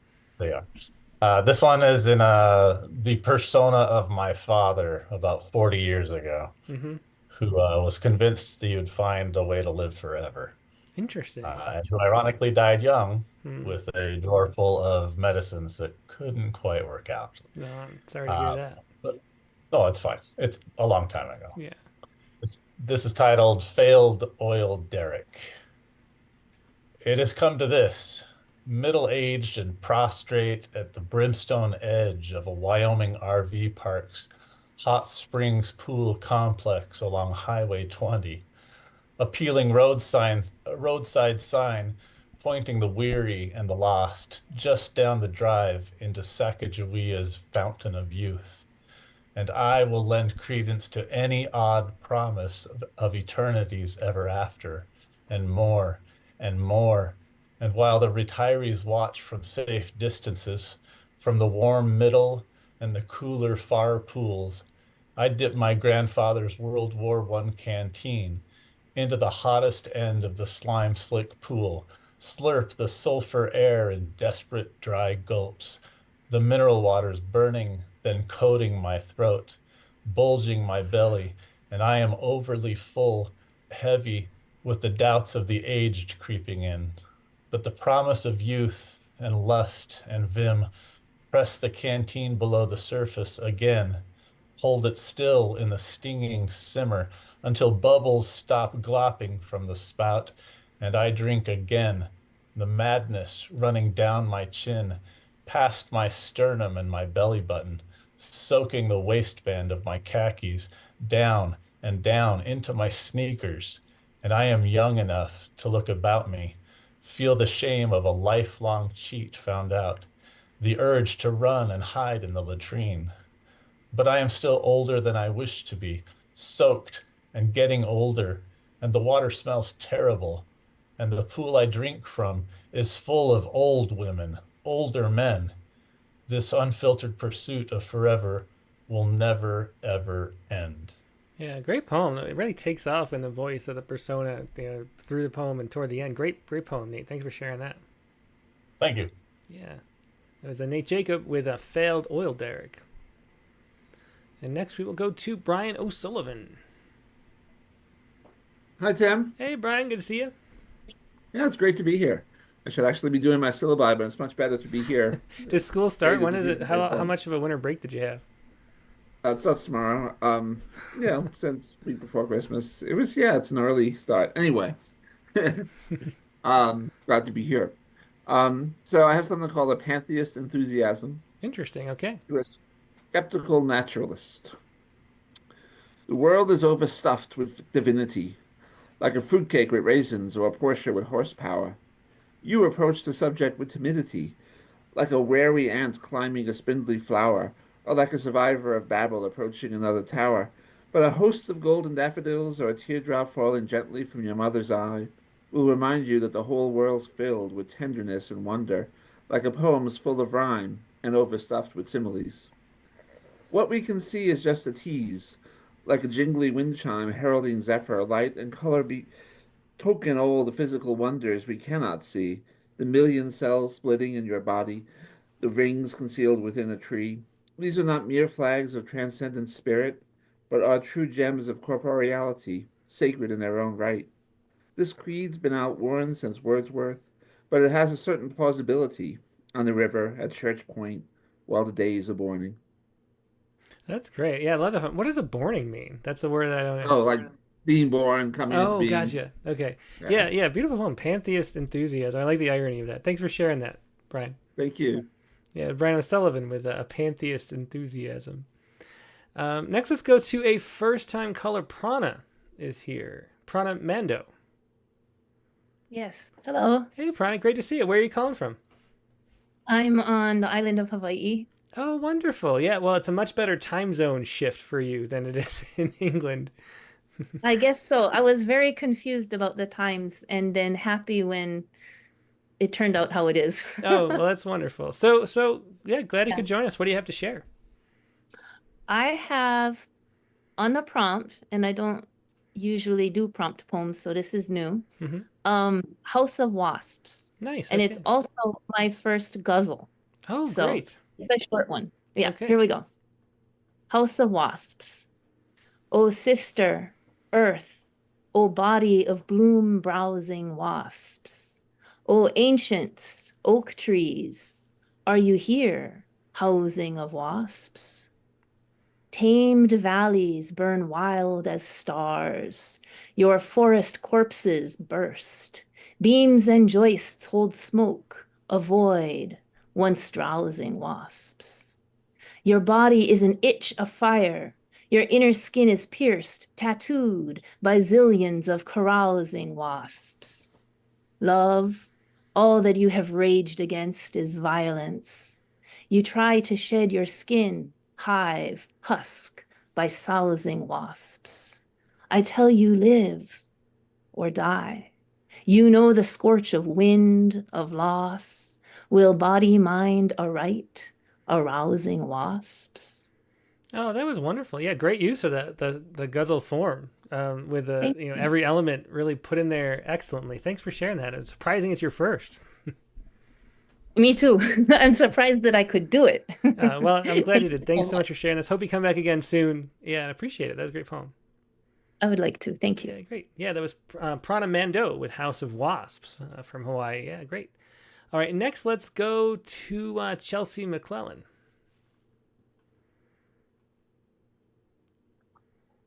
Hello. Hey, Chelsea, great to see you. Great to see you too.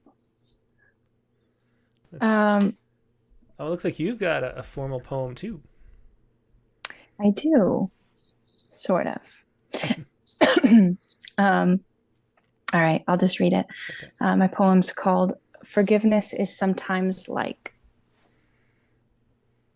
Decluttering a home. 3 simple steps to peace. Throw, give, keep, a box for everything. As if what we possess is time to sort through crumbs for matching socks, to pause and thumb the gummy photographs, our son on ultrasound, on the fridge too long, too close, our stove misting oil on half his faces. Half get thrown, half are gone. What we keep what's left, a box of calendars, directions to the Blue Ridge rental cabin, the dress, the shoes, the horseshoe cake topper, a 5-inch stress ball, this year's Christmas present. We even tried to keep that damned old rug, but the paperwork filled the keep box up. That rug spent half its life on the laundry room shelf, unwashed. Don't give that away. I'll burn it myself. Oh, what a last couplet. You know, that's great. That was an overflowing sonnet. So we had a couple extra lines overflowing, which is a great use of that form. And really the last couplet, really wonderful, especially singing it all home. Thanks for sharing that, Chelsea. Thank you. Yeah. Bye. Bye. That was Chelsea McClellan with Forgiveness is Sometimes Like. Let's go to Chelsea McGlynn next. Hello. Can you hear me tonight? I can get to hear you. And I have to apologize, Chelsea, Good. last week, and I meant to email you and I forgot. Remember I said you were breaking up?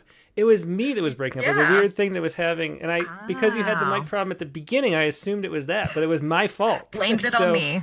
Yeah, but anyway, yeah, I appreciate you being here, and always, as always, I do. So what do you have to share this week? My poem, it's inspired by this very horrific poetry reading I went to a long time ago, where she only read gruesome, detailed poems, including one about her dog getting eaten by an alligator. Mm-hmm. And despite it being horrific, it's stuck in my mind forever. So this is a response, I guess, to that poem. Yeah, one of those things you can't ever unthink of. Yeah, definitely. That's tough. Yes, exactly. So I apologize to anyone who now has this stuck in their head. Overrun with gators. I once went to a poetry reading overfilled with calamity, where Murphy's Law prevailed. For every pregnancy, there was the slick wetness of a miscarriage. For every phone call, a police officer on the other end. A swimming dog would always end up in the sharp-toothed mouth of a gator, who would hold the ripped off back legs as gently as she would cradle her knobby-skinned children. It turns out alligators, despite their thick, bony scoots, have skin more sensitive than human fingertips. They can sense by touch alone the ripples made by a single water droplet hitting their pond. In the moment of the bite, she could feel the dog's soft teeth or soft fur gliding between her teeth, better than I can feel my own hair twisted between forefinger and thumb. I've always wanted to be a poet satisfied by simple pleasures, rubbing flour onto a wooden rolling pin, running my fingers along piano's keys, scratching sand out of my hair all summer long.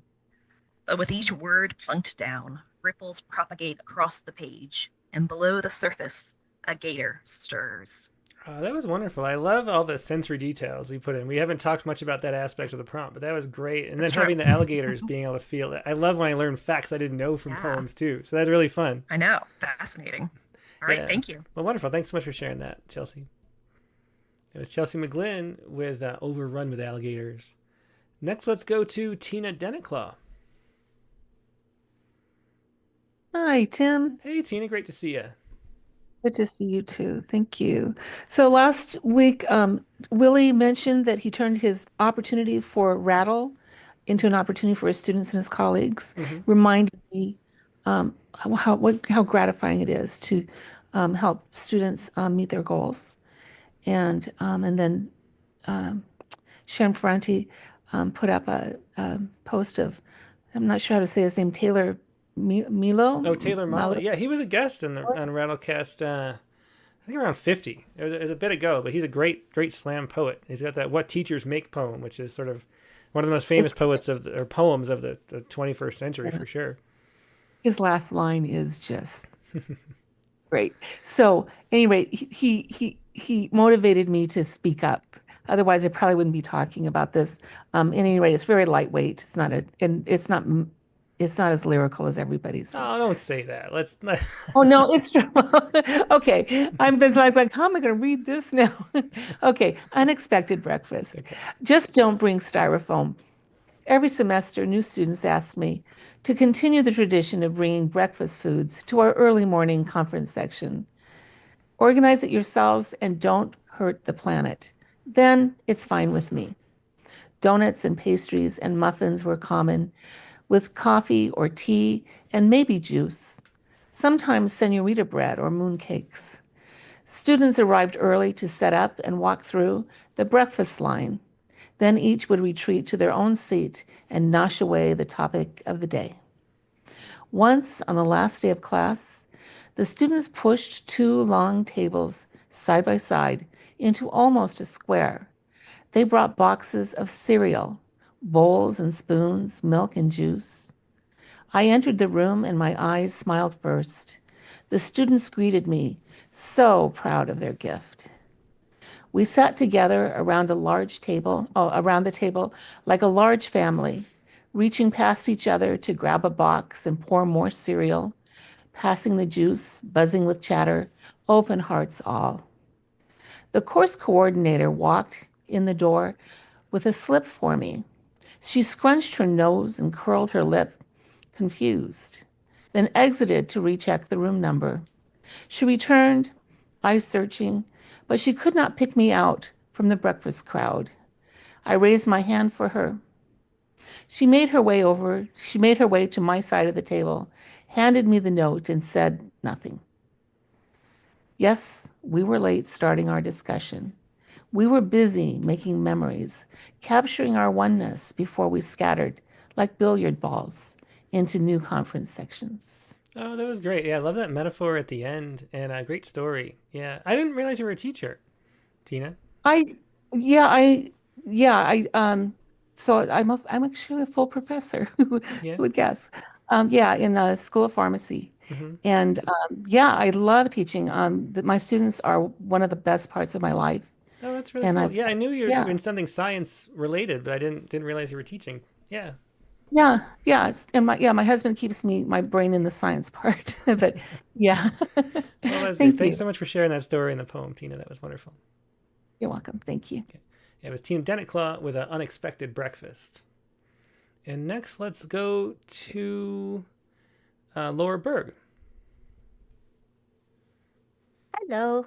Hi, Laura. Oh, I think this overstuffed idea just opened a lot of doors for people into more music, more melody, going more freely with imagination. Yeah, I sense that today too. I agree. Yeah. Okay. Here we go. I swallowed a heron.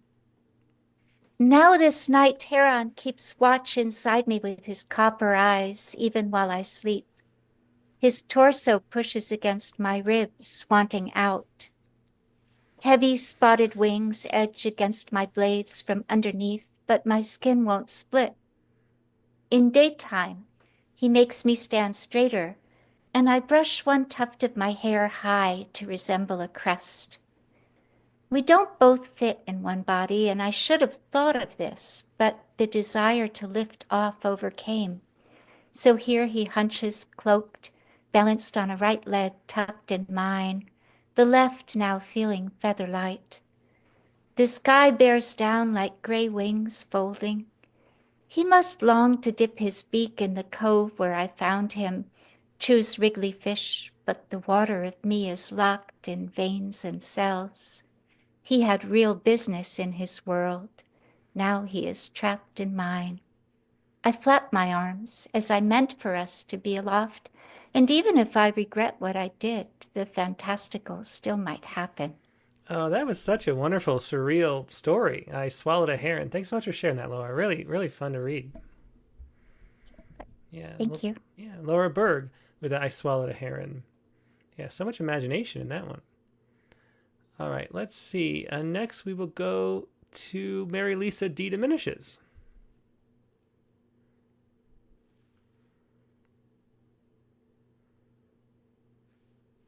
Hey, Mary Lisa, are you there? Hi, trying to unmute myself No as problem. usual. Yeah, well, great to see you. Yeah. You're great poems tonight. Yeah, they And really are. another. Mm-hmm. Go ahead. Oh, I was just saying, it's just they're so often so good that I'm reminded of the past reading series I used to do sometimes. But the quality of the poems here are just so wonderful all the time. It's like the listening to these poems is as good as listening to the guests all the time, and the guests are great too. So it's a lot of fun. Funny. That's funny because I've been re-listening to. I think I've listened now to every Rattlecast. Really? Anyone that you've posted, I've listened to, like from number 1 to whatever you're up to, and all of Katie's as well. But and so it's really interesting to hear them a second time around. And I agree, like the poems tonight are rocking. They really are. They really are. So just real fast about my poem, it took me somewhere I didn't plan on going, which I guess is a good thing, but it's not going to win any prizes. I just wrote it today, like at 4:00. Well, so I don't know about that. It might win prizes. Don't sell it short. I'm trying to find it. Did you email it to us? Oh, I did. Oh, did I forget to email it? No.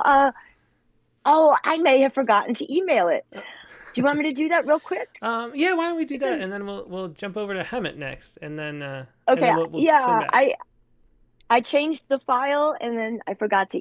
Then I took a nap. Okay. Okay. Well, yeah. Send it over, and we'll go. Right. We'll go to Hemet next. I'll be right back. Okay. All right. Well, in that case, next up is Hemet Malik. Hi, Tim. Hey, Hemet. Great to see you. You too. I just got back from picking up my son, so sorry I've been running in and out. Oh, no problem. And we got a nice Haibin again from you. We've been writing a lot of great Haibin lately, and have a poem in the Haibin issue coming up. So congratulations on that too. Yes. Yeah. Thank you so much. All right. Thicket and sieve.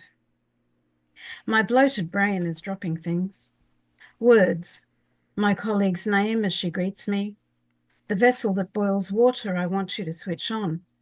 The word for the day before Tuesday. Tasks. Did I not do the washing this week? What comes after feeding the cats? My mother is dressed with her handbag on the table, and I've no idea why. The arms of my brain are not wide enough to hold decades of undecluttered thoughts, and I'm walking with a slant to rebalance the load. Deep in the woods, autumn winds slow. Maybe my sister or daughter will send an intervention plea to the Marie Kondo show, and she'll come all the way to Australia to save me. Her cherry blossom voice will ask me to hold each notion, turn it to catch the light, and see if it brings me joy. She'll guide me to fill baskets destined for people in need of more thoughts. Even those worn at the elbows ideas are useful to someone, she'll say. Then she'll show me how to fold what remains into little rectangles, which will fit into just one drawer in the right hemisphere of my brain. And I'll hug her and promise to keep my head clear. Once she's left, I'll be embarrassed that my tangled thoughts were broadcast to the world. But I'll say it was worth it. And my sister or daughter will pop a bottle of bubbles and will drink to the lady whose name will escape me in that joy-filled moment. Cracked riverbed, fish floundering in lost water. That was wonderful. I love that the last couple of lines, especially the prose part, and then moving into the Haibin again shows how great Haibin can work. Thanks for sharing that, Hemet. Thank you very much. Yeah, there was a Hemet Malik with Thicket and Sieve. Yeah, really wonderful to see all the Haibins too. Let's go back to Mary Lisa. Do we have her poem yet, though? Fresh. Let's see. Still not seeing the poem, Mary Lisa. Prompt lines? Yeah, it should be. Let's see. Mary Lisa. Let me check it one more time. Okay. This is not saving you time, is it? No, that's all right. Don't worry about it. We can just have you read it, though, too, if it's not coming through. I checked the spam folder, too, and it's not there. Let me try the old open mic one we used to do before it became. Maybe it went there. Let's see. Okay. Let me see. Where's my sent? Prompt lines. It says my poem. Well, it should be there. That's strange. It's not. Well, we'll just have to listen to it. I guess nothing else to be done about it. No problem. Okay, let's get this back up. Okay. All right. Okay. So it's called Poem Overflowing with Conflicted Emotion. All right. The pain management man on TV brings a blowtorch close to his finger to show the audience how their own audible awe differs from just a moment ago, when instead he held up a feather. He says, when a feather or the touch of a hand feels like a blowtorch against the skin, and I nod yes to agree, even though he can't see me. The cats are my only company.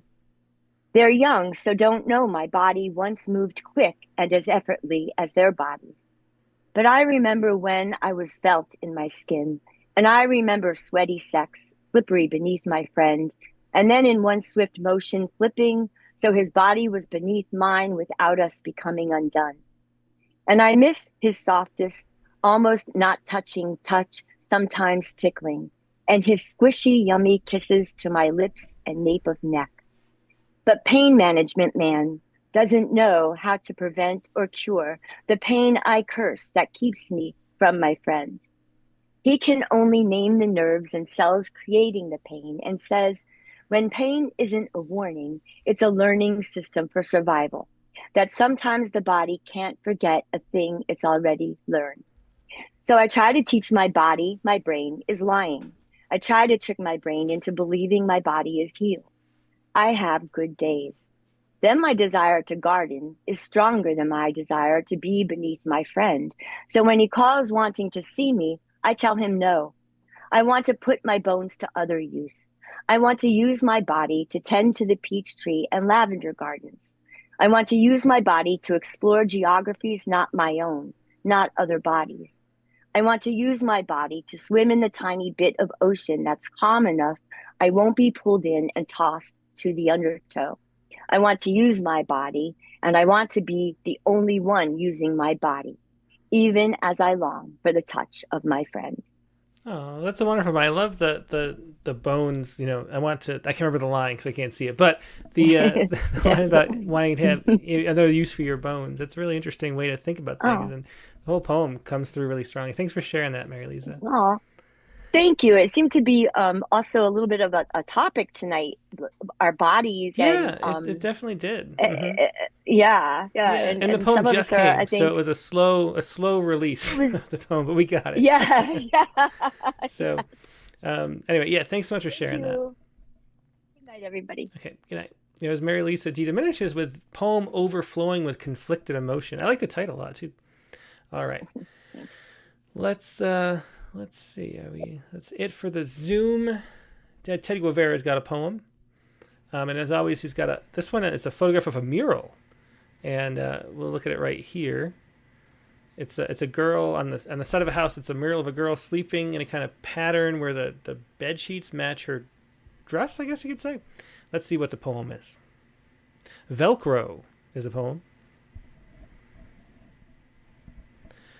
Sleep soundly in a city wall. Your grace dipped in purity will make you comfortable. Never mind the crowded, narrow bed inside with overflowing vanity, lapping of leaf and flower, the red and white pattern of your siesta. I really like that. The red and white pattern of your siesta is a really nice ending. And that goes, of course, is a phrastic kind of poem with this mural that Ted shared. Thanks for sharing that, Ted. And that is going to wrap up the prompt lines for this week. Thanks, everybody who shared poems. Let's see. So we're going to do the prompt for this, or the Sciku. And the Sciku for this week is the following. Let me pull it up. The Sciku is based on this story from the University of Calgary, an appropriate university for this topic, as you'll see in a second. Here.